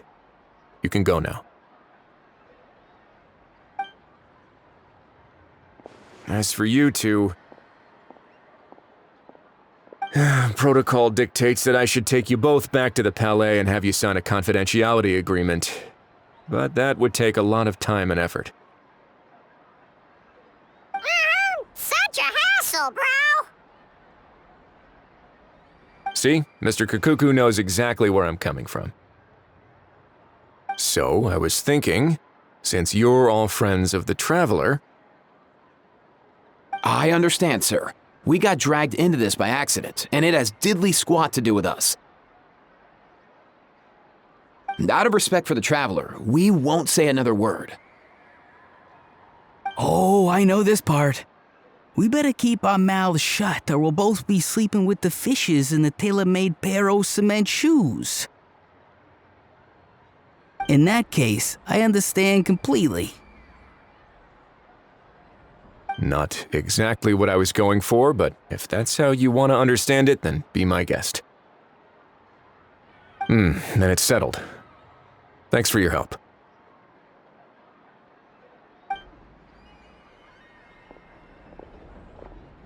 Boy, am I glad that's over. That's enough work for one day. Time to head back.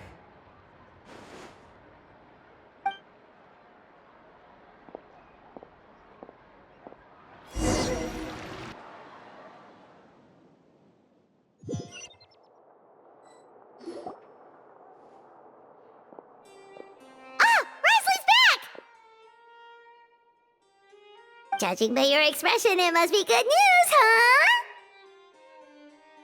It went smoothly, on the whole.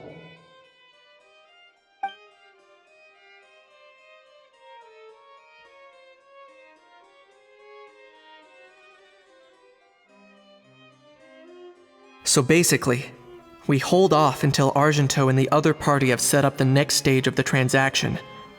Then we plan our next move. Patience will be key. I get that. It's like hunting. I'm just not sure the other party will take the bait so easily.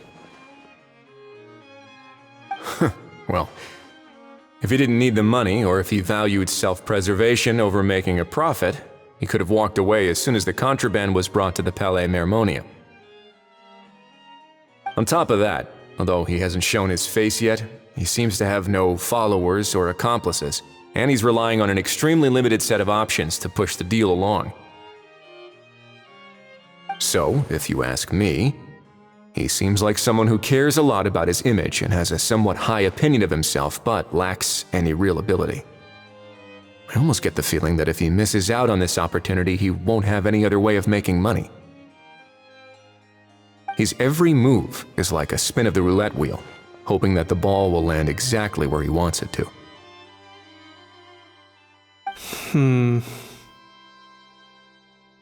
Or, I don't know. Maybe he'll cut his losses and vanish into thin air, and our efforts will have been in vain.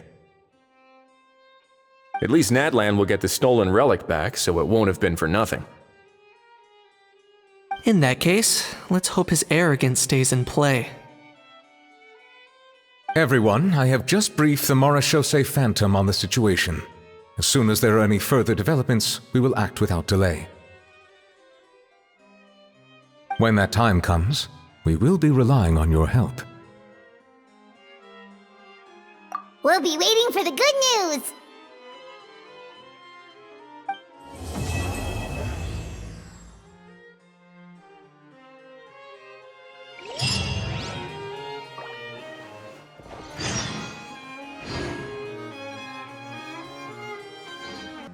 On the topic of kidnapping cases... How exactly do we define the subject of a kidnapping? According to the regulations, I mean. Aside from humans, do pets count? What about sentient non-human beings? Of course, melazines go without saying, but what about a being like Kakuku? I am surprised that you are unfamiliar with the legal provisions on this matter. If I knew all the laws like the back of my hand, I wouldn't have ended up in the fortress of Meripede, would I? That is no laughing matter, Wriothesley.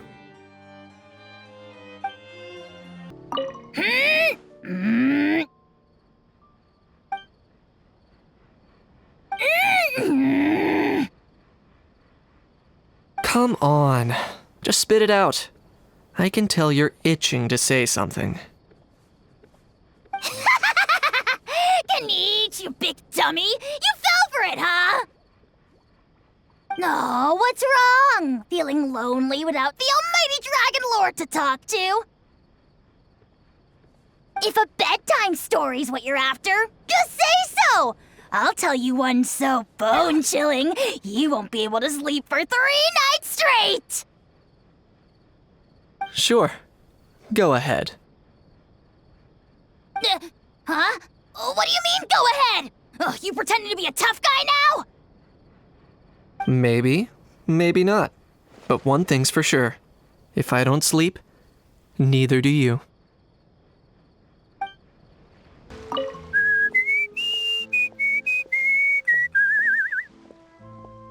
In a good mood, I see. Yep, Seeing my dear vegetables all settled in right where they belong brings me great joy. You sound like a proud parent. I'm happy for you, bro. But given how where they belong is inside a cooking pot, that kind of fills me with dread at the same time. Nice to meet you, bro. The heck are you on about? Does this really seem like a good time for nice to meet you? I guess he's referring to the meeting of the vegetables in the pot. You got it, bro. Honestly, right now, I'm not sure if I should be worrying about your definition of nice to meet you or investigating whether you and Kakuku share some kind of telepathic bond. Novelette sent someone to contact us this morning. That must mean there's been some progress. No time to waste. Let's head out.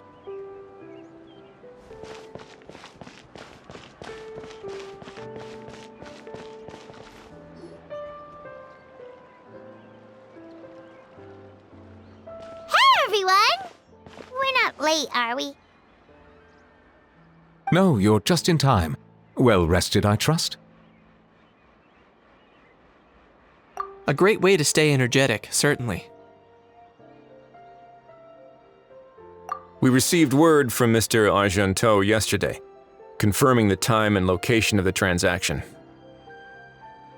It'll take place this afternoon, and it turns out it'll be somewhere we all know pretty well, too. The Film Fantasyland restaurant. Oh, really? Huh. He sure does like that place. Seems like you share our concerns, Traveler. Indeed. Capturing someone in a crowded event venue will be much more challenging than in an open area. The criminal might try to blend in with the crowd, or even escape by taking hostages. In light of this, we've had to make additional preparations. As soon as we received the news yesterday, we began coordinating with the Marechaussee Phantom and the Special Security and Surveillance Patrol. We'll be deploying lots of undercover agents on site. If things go south, the safety of the civilians will be our top priority. Of course, fingers crossed, everything will go without a hitch. I noticed a bunch of familiar faces from the previous case, like Captain Chevres of the Special Patrol, so I'm feeling optimistic. We'll trust your instincts, then. Oh, yeah, and by the way, we've also been in communication with Miss Lapine Pauline and Miss Navia. The Spina di Rosula will provide support within a controlled scope, so there's no need to worry. The only potential issue is with Miss Escoffier.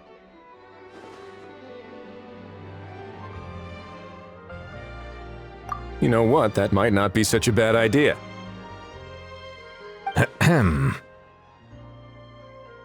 All right, no more jokes. Miss Escoffier has made it clear that she doesn't want her restaurant to suffer any losses as a result of this operation. But, well, I have a feeling things might not go quite as smoothly as she hopes. To be honest, we shouldn't have dragged you into this in the first place, and it's caused you quite enough trouble already. The Fontainian authorities should be able to handle the rest from here. But still, I'm guessing you'd like to see how it all turns out. Well then, feel free to head down to the scene, but just stay alert and play it by ear. You won't necessarily have to do anything, unless things go pear-shaped, of course. I'll do my best to ensure that things don't escalate to that point. Of course. There are still a lot of unanswered questions, but our intel so far indicates that the culprit's from Natlan. Plus, I'm already a witness in this case. Might as well see this thing through to the end. That's the Kinich we know and love.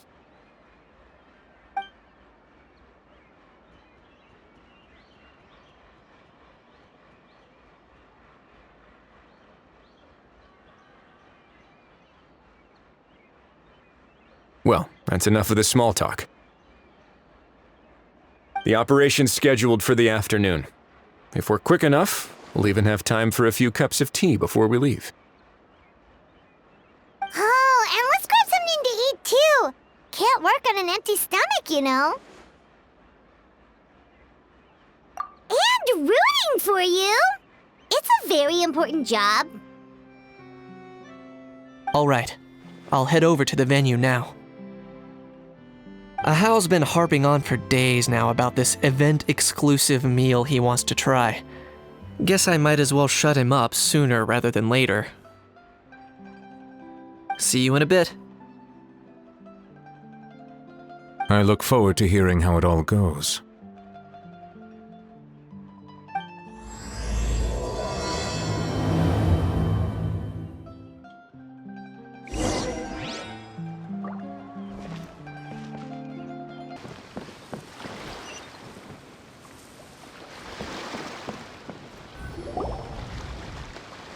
This beach seems to be getting livelier by the day.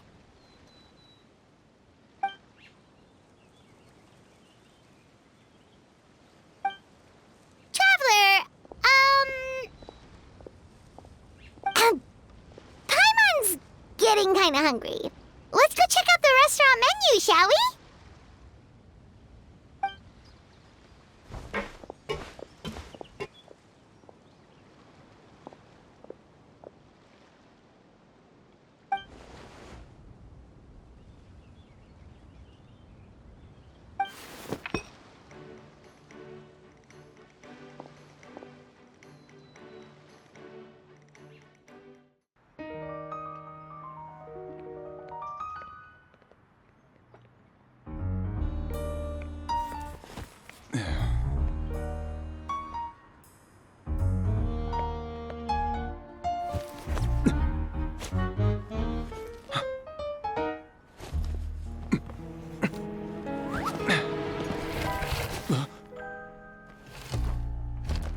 Your friend thought you might be thirsty.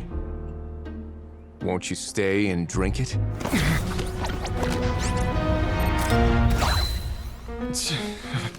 I tend to steer clear of drinks left out in the open.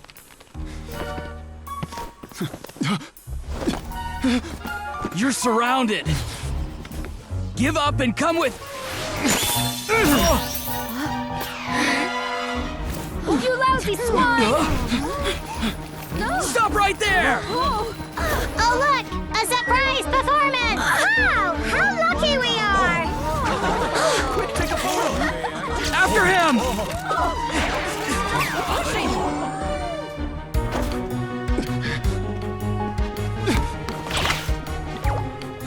Sorry, my guy. Unlicensed and illegally docked. This boat's not going anywhere.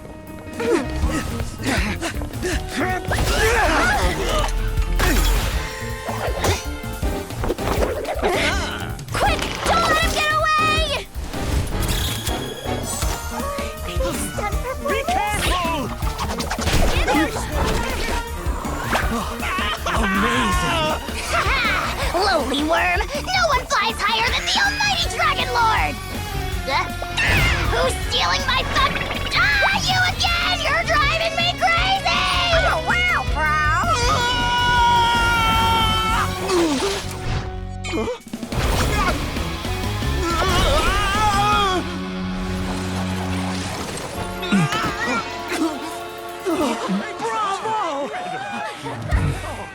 All right, that's a wrap.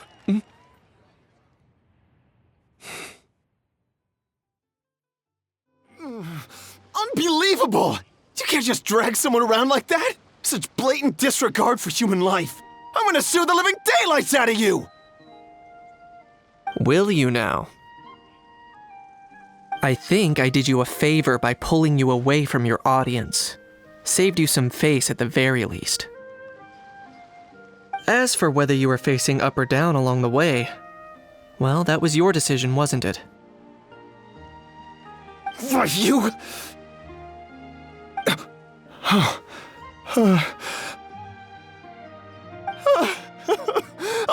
All right, I admit it. I was in the wrong.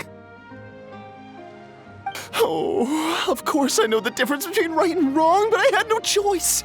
I desperately needed the money. I was an expert on ancient relics. Not only did I have a successful career, but a happy family too.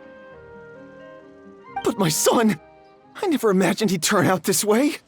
Fell in with the wrong crowd and ended up shoulder deep in gambling. We had some savings, but he drained them away like a waterfall. Once he fell into debt, he had creditors regularly coming over to threaten and intimidate him. I'm his father. How could I just stand by and watch him suffer like that? Oh, my son is about the same age as you are. If only he could have turned out more like you. That's the only reason I needed the money. Please, believe me.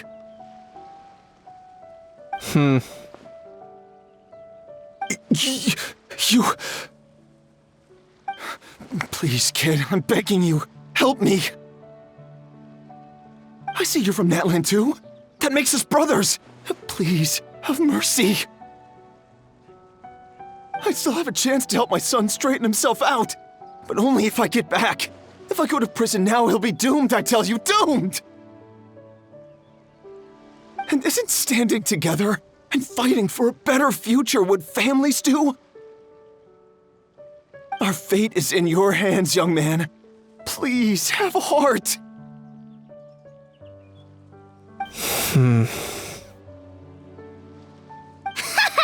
Something wrong, Kinich? Gone soft, have we?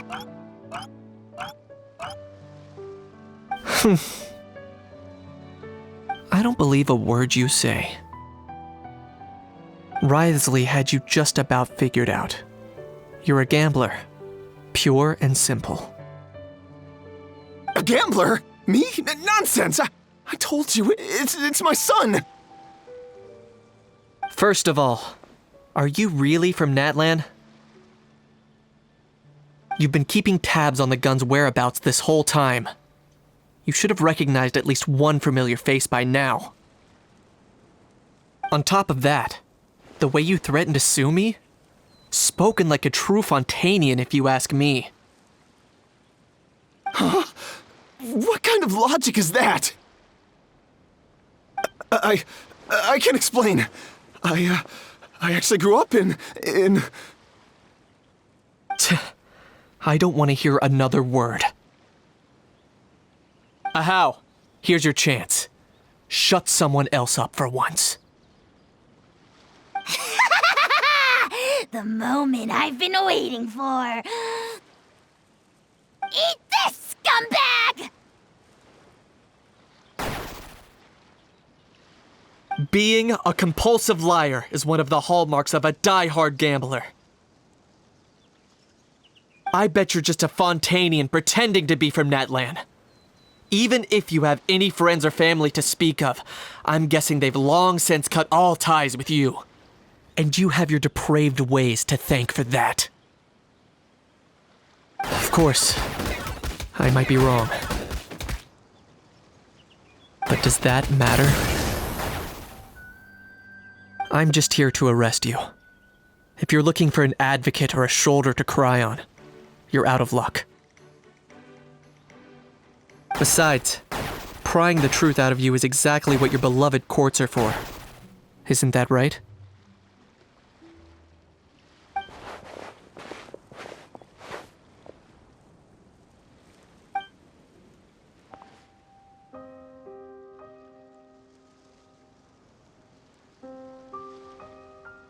Many thanks.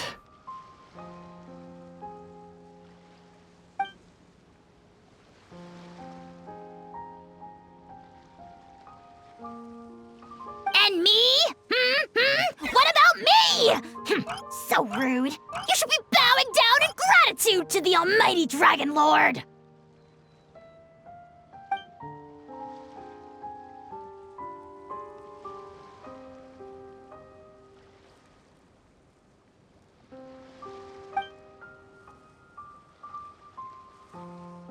Hey, what do you mean? Hold it right there! Don't worry. I'm fine. I wasn't the one who just got dragged all the way here. Little Kinich, thinking back to when you were just an itty-bitty boy, Kinich, aren't ya? Ah, don't start crying like a little baby. I am the Almighty Dragon Lord! No servant of mine will be seen acting so weak and pathetic in public! What are you on about? Still, I suppose there's no point hiding it from you.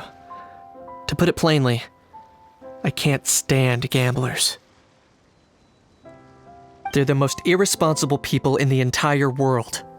No respect for the principle that you have to give in order to get. They'll tell 1,000 lies for a single coin, deluding themselves into thinking they can use it to gamble their way to a vast fortune.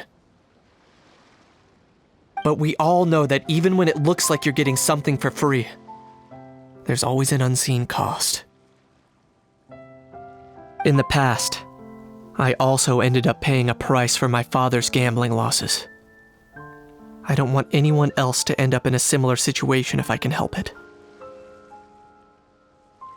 Don't feel sorry for me. I certainly don't feel sorry for myself.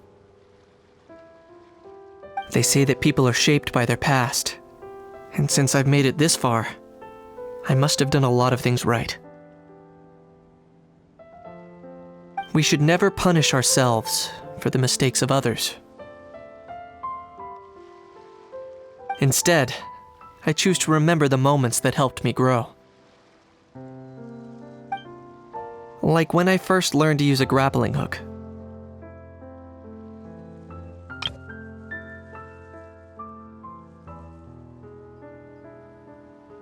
Or the very first time I yearned for knowledge.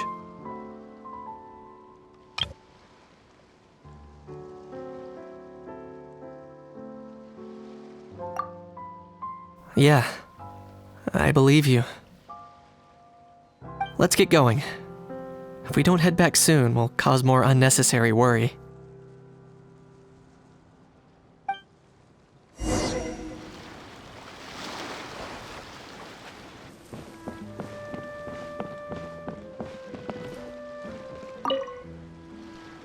Yay! Traveler Kinich, you're back! We just saw Chevro's taking the criminal away! She looked pretty pleased with herself. So after so much running in circles, turns out he had no fight in him, huh?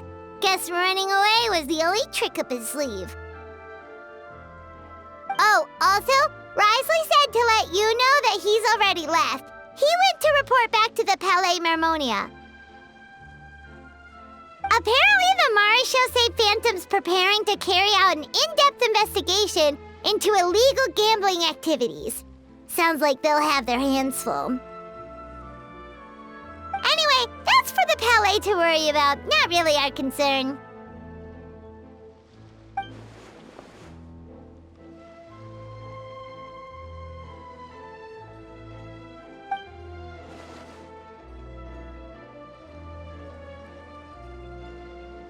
Hey, it's not like you to give up so easily, Charlotte.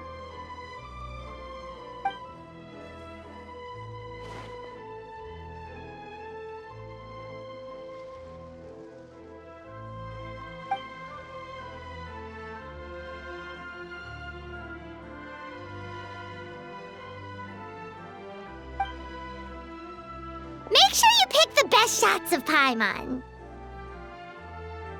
Oh, already gone. Hope she heard that. Yeah, you're right. But what took you all so long to get here? Did something happen?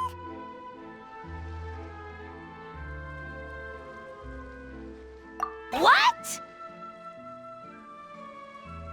Rumors and slander!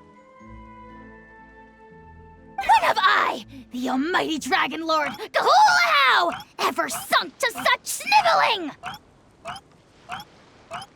Often, actually.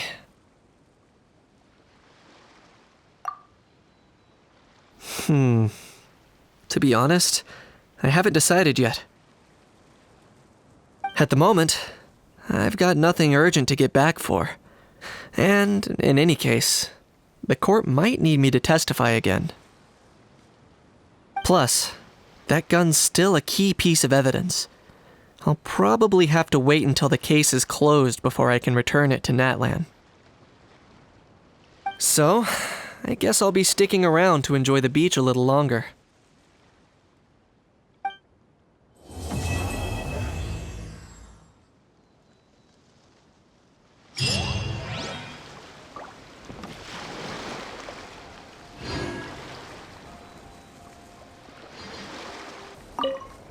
Earlier on, that lady with the pink hair took a picture of a How and Kakuku together. You sound a little disappointed. Were you hoping to be in it too? I was at first. But after seeing how awkward a How looked, I figured I wouldn't really fit in. Ah! And you didn't think of sharing this any sooner? I'd have cuddled your neck and smiled for the camera! Anything to get out of being in the same frame as that thing! Really? Well, no worries, you still can. Come here, give us a hug. I hope your face is ready, because it's about to get flame roasted! I got your back, bro!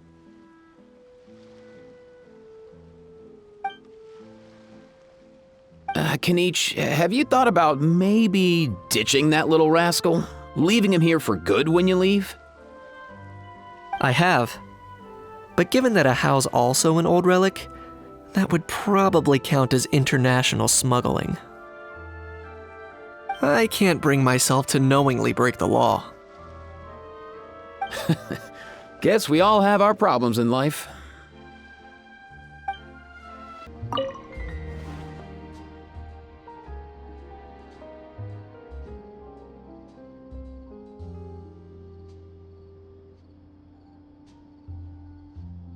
Your efforts are much appreciated. Sounds like I'm no longer needed here. Guess I'll be on my way. One moment. As a key witness, you may be called upon to attend the follow-up trial, Mr. Wriothesley. Oh no. For real, bro?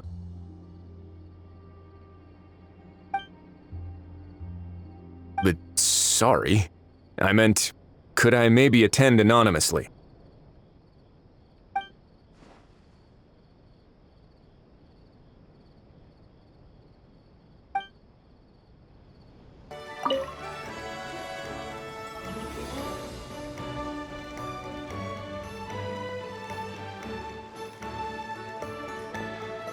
Traveler, it's you! Ready to join the Cheval Moran Film Fantasyland crew?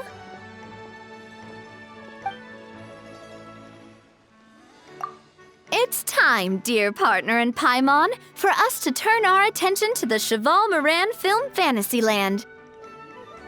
As I mentioned, the park was started up by enthusiasts who brought in the Spina di Rosula to handle the planning, construction, and operations. Of course, enthusiasts aren't typically all-around experts. They usually stick to designing the event booths.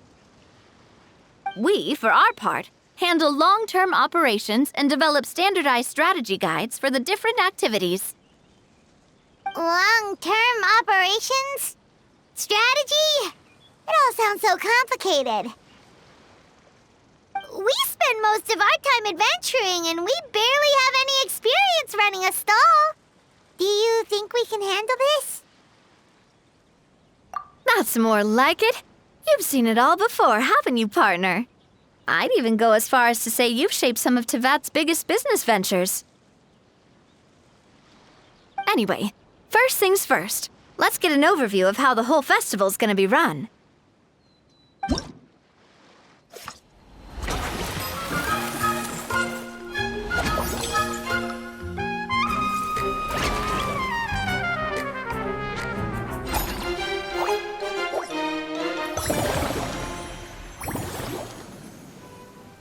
As you can see, our Fantasyland's a bit like a sugar-free macaron right now.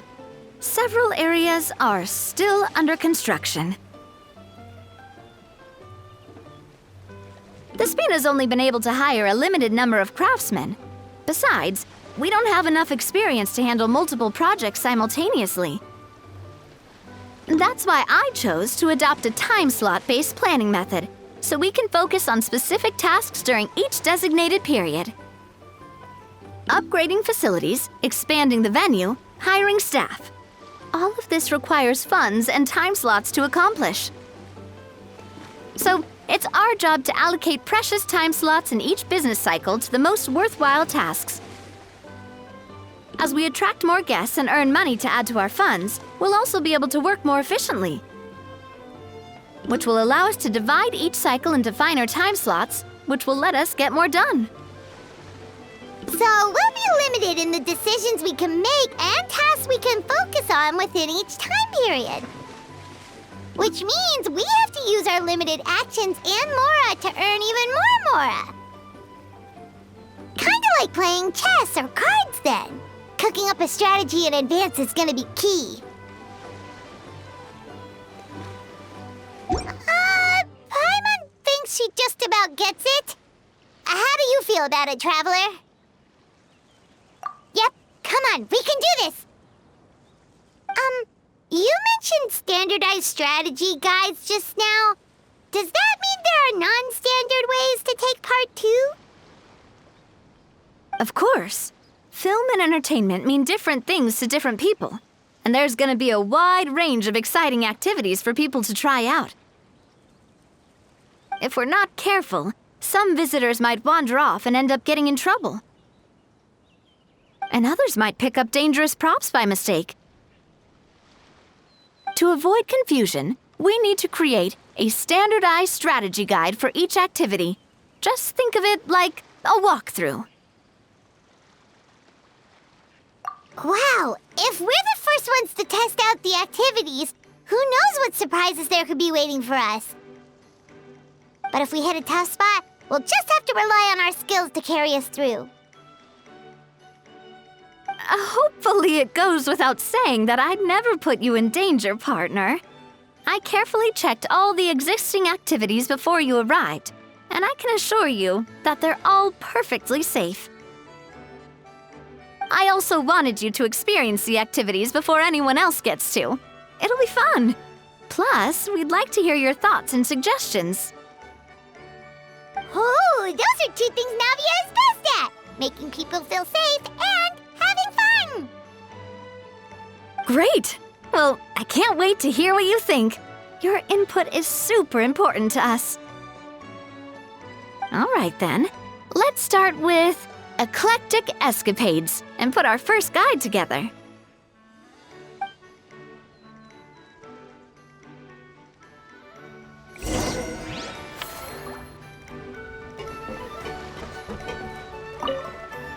All right then, time to try out Eclectic Escapades. I'll leave the strategy guide to you guys.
Both of you seem even more excited than before.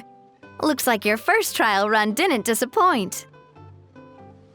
Paimon hasn't actually watched that many films, but after trying it out, she might just be hooked! We should check out the film that it's based on! Great job, Paimon. That's exactly what our enthusiast friends were hoping you'd say. They'd be beyond delighted to hear that visitors are curious about the films that inspired these attractions. Some have even been willing to contribute extra funds out of their own pockets, where budgets have allowed, of course. Out of their own pockets? That's right. While the Spina di Rosula covers the cost of basic booth materials and rental fees, many fans have personally funded promotional materials and related merchandise. The cost of the booth itself isn't their main expense. Some of them have already started designing spin-off products inspired by film characters.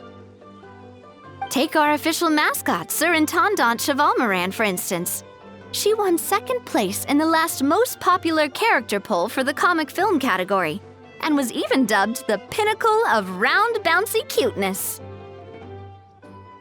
Many people have expressed interest in designing cushions based on her image, using the highest quality fabrics and hiring the most skilled artisans to mass-produce them.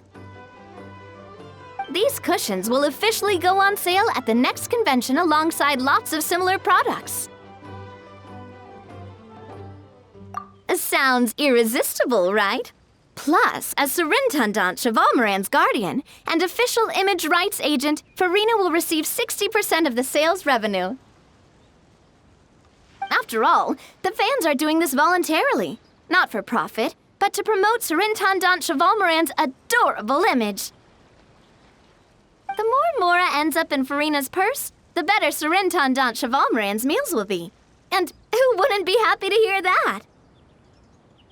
Oh, Paimon likes the sound of that. Everyone working hard for something they all love without worrying about profit. Still, we can't just ignore Mora completely. Whether it's fan creations or official commercial projects, some level of financial balance is still necessary. The same logic applies to the Chevalmoran Film Fantasyland taken as a whole. Once we finish the standardized strategy guides, our attractions can officially be open to the public, but we can't take personal charge of the ticketing process. There's plenty of work to do at the various booths, and the park itself is a work in progress. We'll need to assign dedicated employees to maintain and manage each attraction. There's a recruitment section on the park's bulletin board. We've received many applications, and each candidate has their strengths. Our job is to match the best candidates to each attraction based on their overall performance. Once assigned, the staff will keep the attractions running, ensuring a continuous revenue stream. Wait, so we've suddenly gone from being playtesters to heads of human resources? That's definitely a first for us. Just don't hold everyone up to your own standards, okay? You can't expect everyone else to be as capable as you. Alright, time to review some resumes. Fingers crossed we'll get some exceptional candidates.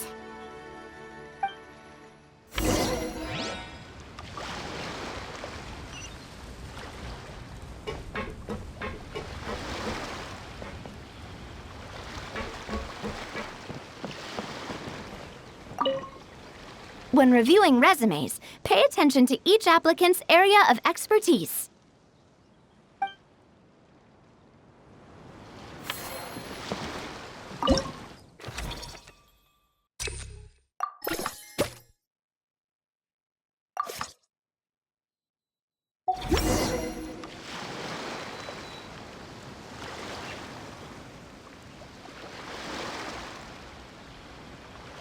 Looks like this particular employee is really getting into their role. You're both doing great. You sound more like bosses than I do. In any case, with this, the Chevalmoran Film Fantasyland is now officially open. Running a theme park is a long-term project. You won't make much if you try and rush it. We're just about done with our current work setup, so let's take a short break and wait for this cycle's revenue report to come in.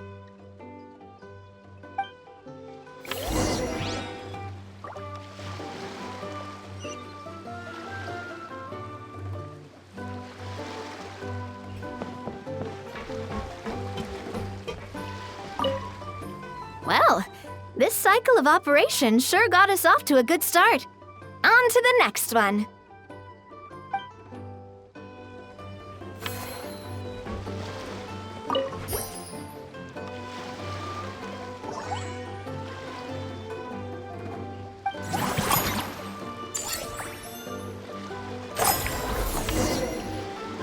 Well, the numbers might not look that impressive, but given that we're just getting the ball rolling, I'd say that wasn't a bad start. Building on this momentum, we must consider rolling out more unique business strategies during the next cycle. To draw in the crowds, I've invited one of Fontaine's very own celebrity chefs, my good friend Escoffier. She'll be performing right here in the amusement park's restaurant. On that note, let's go catch up with her. So, is the restaurant part of our business strategy too? There are so many layers to this operation.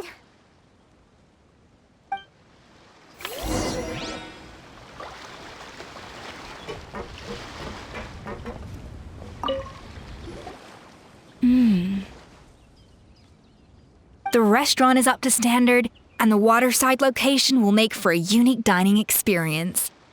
The beautiful scenic reflections in the water create a stunning backdrop, lifting diners' spirits and allowing them to truly savor their meals. Ingredients, check. Cooking utensils, check. Looks like we're ready to rumble. Hey there, Escoffier! Oh, my employers are here. The president of the Spina di Rasula, plus the famous traveler and Paimon. I must say, you seem a bit overqualified to be running a film-themed amusement park. I'd say that if anyone here was overqualified, it would be the former head chef of the Hotel de Boer. Wherever you walk, the aroma of fine cuisine follows in your wake. Let's get back to business. I'm guessing you want the traveler to help me decide the theme dish for each cycle, right? This is the business strategy I mentioned earlier. Using Escoffier's top-tier dishes to attract more visitors to the park. But this isn't just about attracting visitors. Her culinary masterpieces will surely have other surprising effects. Just imagine, Paimon, if all you needed was a single ticket to enjoy all the attractions and taste all the legendary food. Wouldn't you be tempted?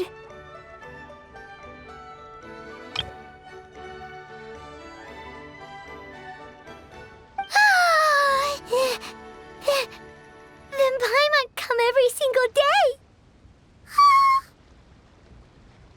Now, here's the twist. To get the most out of this strategy, the menu can't be made public. Based on research by a certain food branding consultant, many restaurants have started offering a special chef surprise dish. So give me some inspiration every few business cycles, and I'll decide on our next theme dish. Now then, give me your hand.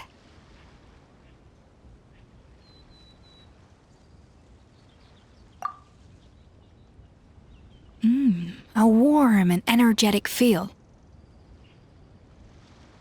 Your hands are calloused from wielding your sword, but still quite delicate. When you grasp its hilt, it's like you're holding the bow of a violin. A sword, then. The theme this time shall be strength.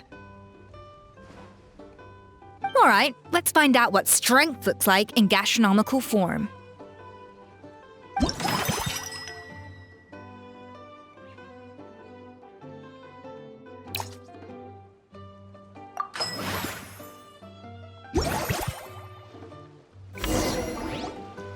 I've refined the sauce for these barbecue ribs.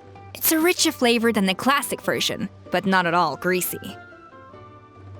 The mint extract in the seasoning leaves a refreshing aftertaste, perfect for indulging yourself after a fun-filled day. But if you ask me, I'd say the artisans need these more than the guests. The artisans? As I'm sure you've noticed, this park isn't quite finished. A serving of these barbecue ribs should help the artisans replenish their strength much more quickly.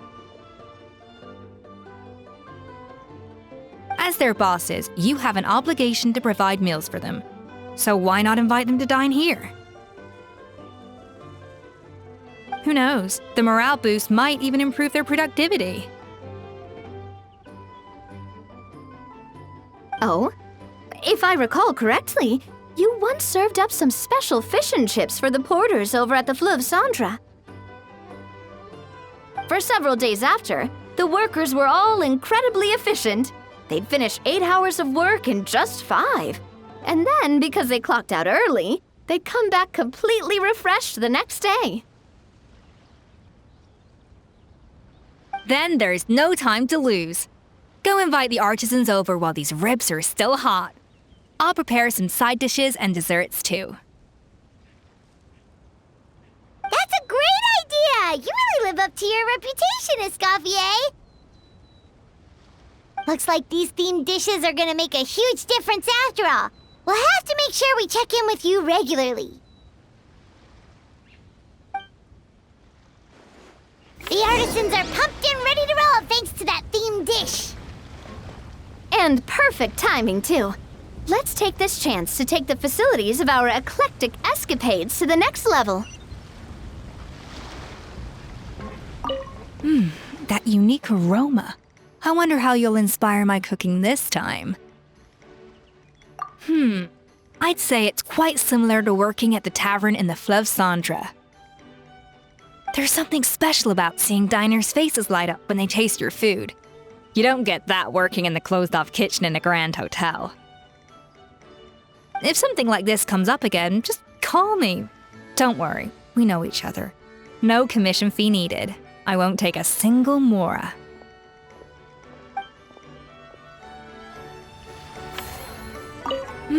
That unique aroma.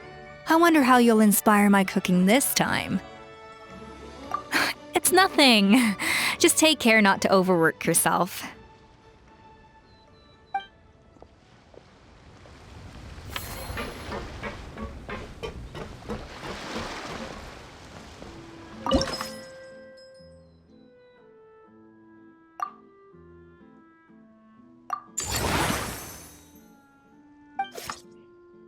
We should be able to attract more customers by upgrading the stall, don't you think? That's right. Based on my business experience with the Spina di Rosula, I've quantified the service value to help you intuitively understand how satisfied customers are with each stall. An attraction will reach its ideal revenue only when its service value meets customer expectations. As we improve and expand our facilities, expectations will also increase accordingly. When that happens, we can deploy more capable employees or invest funds in training to enhance our employees' skills.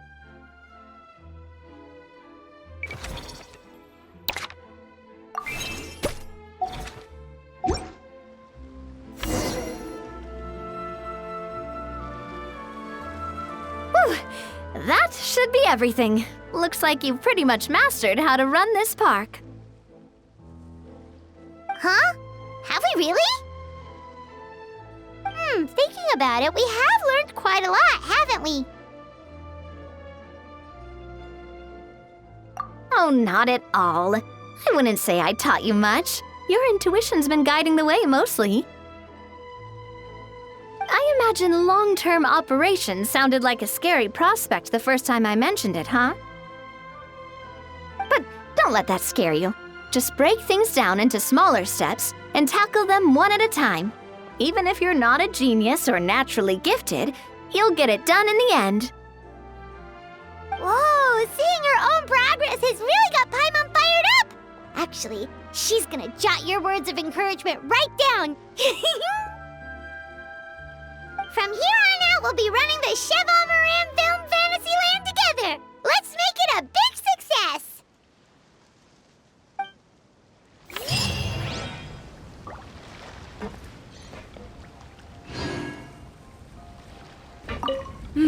That unique aroma. All right then, I'll just go with the flow. It's about time for a fresh new flavor.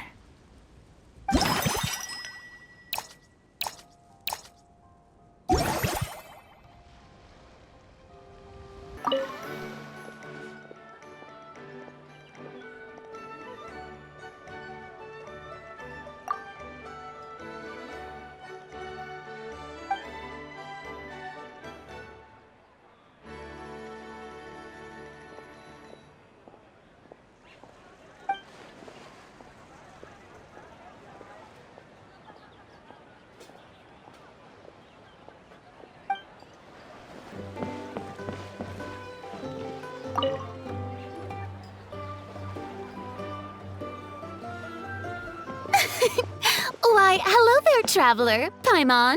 I sensed your enthusiasm from a mile off. You were so bright, I could have taken you for an opera singer in full falsetto. Furina, you're finally here! Thank you. I am just as thrilled to be here as you are to have me. More seriously, I'm not the star this time. That's you two, alongside all the creators sharing their passion for film with the world. Honestly, when I was first asked to approve the plans, I thought this would just be a small event. I never imagined that the Cheval Film Fantasyland would expand to this scale so quickly. Yeah, thinking back to when we first arrived, it really has all come together in no time. At this rate, who knows? Someday it could become as iconic as the Fontanalia Film Festival itself. And we have the two of you to credit for much of that. I've suggested to several renowned directors that we award you the title Pioneers of the Film Industry.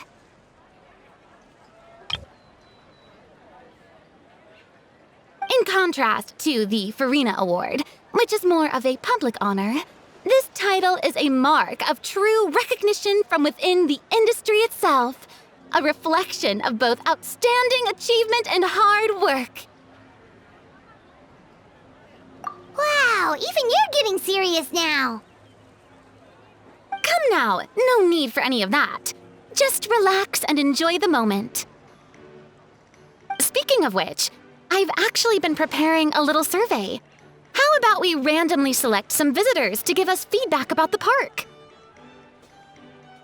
Did Paimon hear that right? Furina carrying out a customer satisfaction survey? Well, given that it bears the name of my dear friend Surintendant Cheval Moran, isn't it only natural that I conduct a bit of research on her behalf?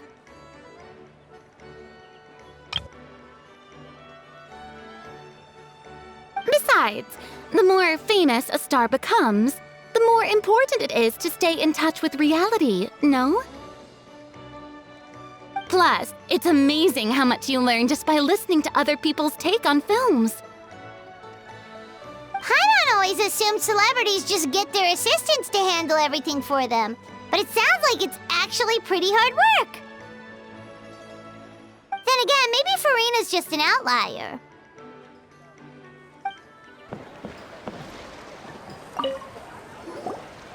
There we are, all set to go.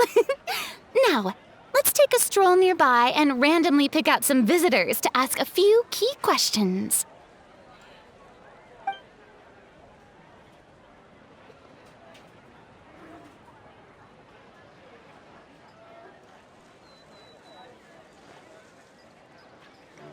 These suggestions are surprisingly detailed. Choosing film prototypes, recreating the scene cutting process, budget management for costumes, makeup, and set design? Oh, Paimon's head is spinning. Why is everyone so professional? Also, nearly every single person we spoke to said they wanted to see Lady Furina perform. Your popularity is off the charts! To tell you the truth, I've no plans to perform this time around. Any star worth their salt knows their role. When I take center stage, all the spotlights are on me, and rightly so. But as a guest, I should step back and let others shine.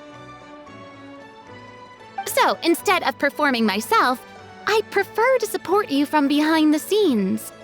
Perhaps as a consultant for one of your attractions, for instance?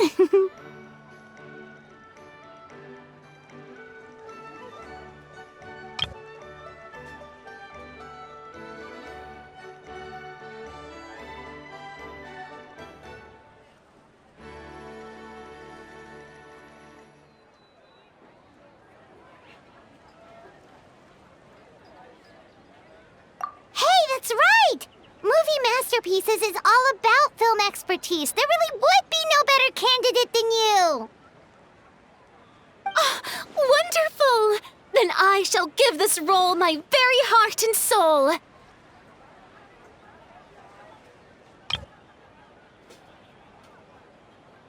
Once I've had a moment to prepare, we can meet up for a slice of gâteau from my pâtissière suprême before we get started.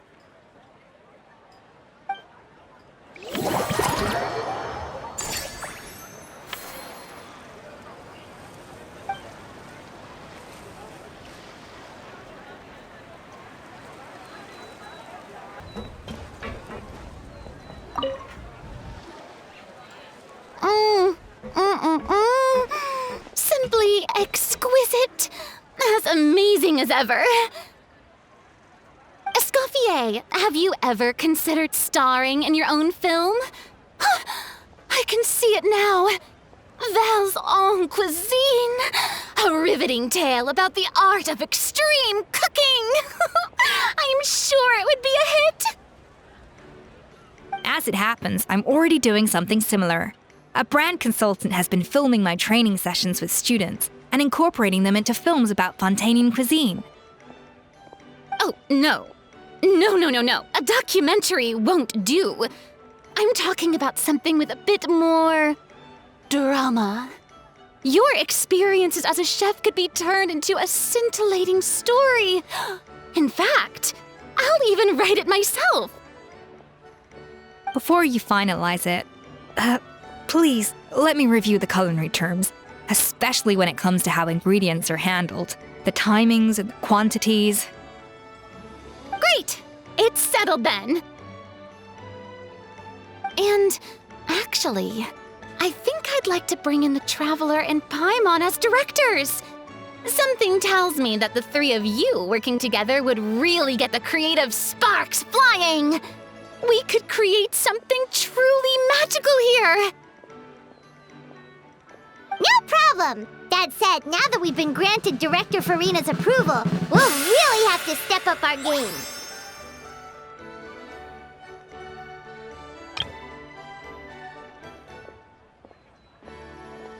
Excellent! I believe in you both.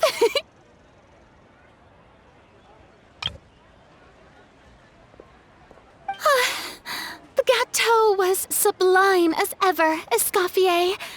Now, about time we got to work. I'll start drafting the script on the side, while serving as the consultant for movie masterpieces. Wish me luck! A truly great adaptation must capture a film's core themes and seek to convey the inspiration that lies behind them. The three attractions are certainly all up to par, and I trust that you'll be able to make them better still. To enhance our film's aesthetic, I'd recommend a few classics for you to familiarize yourself with. Or, if you have the time, maybe we could watch them together?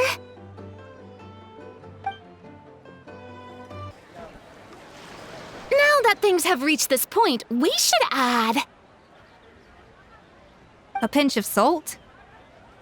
A dash of pepper, actually. Brilliant. Huh?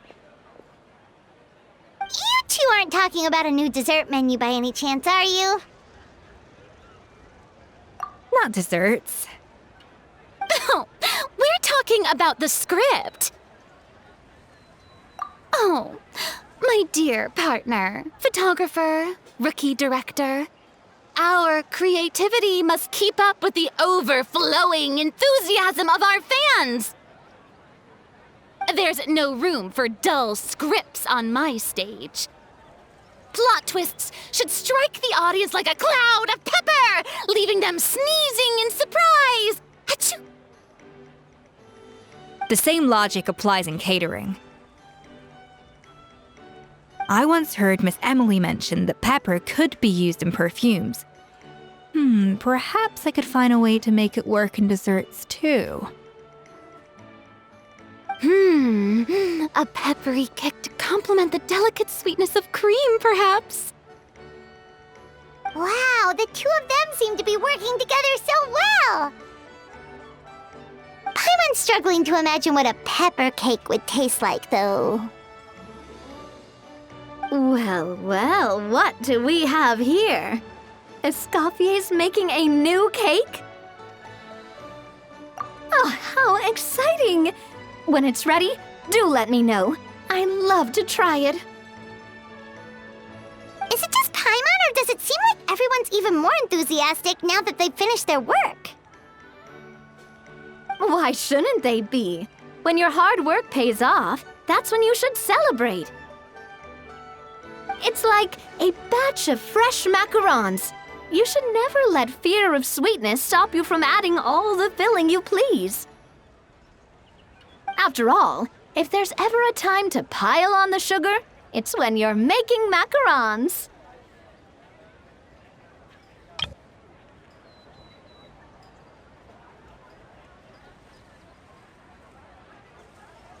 Pile on the sugar!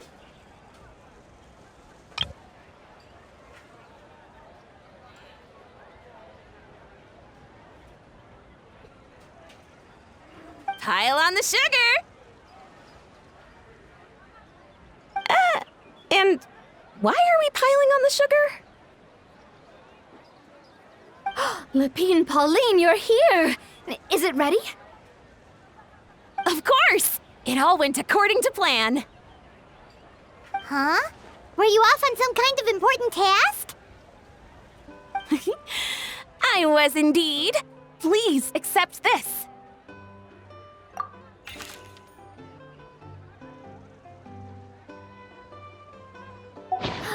Oh, wow! It's a panoramic view of the amusement park with everyone's illustrations on it! Since the film Fantasyland has been such a success, we decided to create a unique souvenir to remember it by. We built this park together brick by brick, so we decided we'd all contribute to drawing this map together too. To be fair, it was mostly thanks to Miss Lapine Pauline. She's our expert when it comes to drawing after all. But we all did our best to leave our own marks too. That's right! And on top of that, Traveler, I'm offering you a most special privilege. You get to add a mustache to my portrait!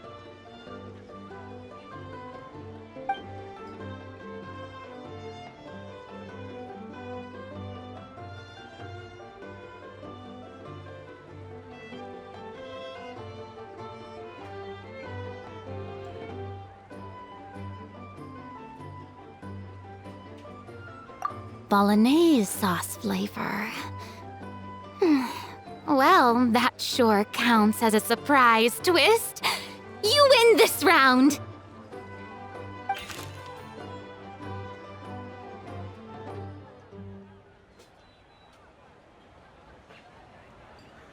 All right then!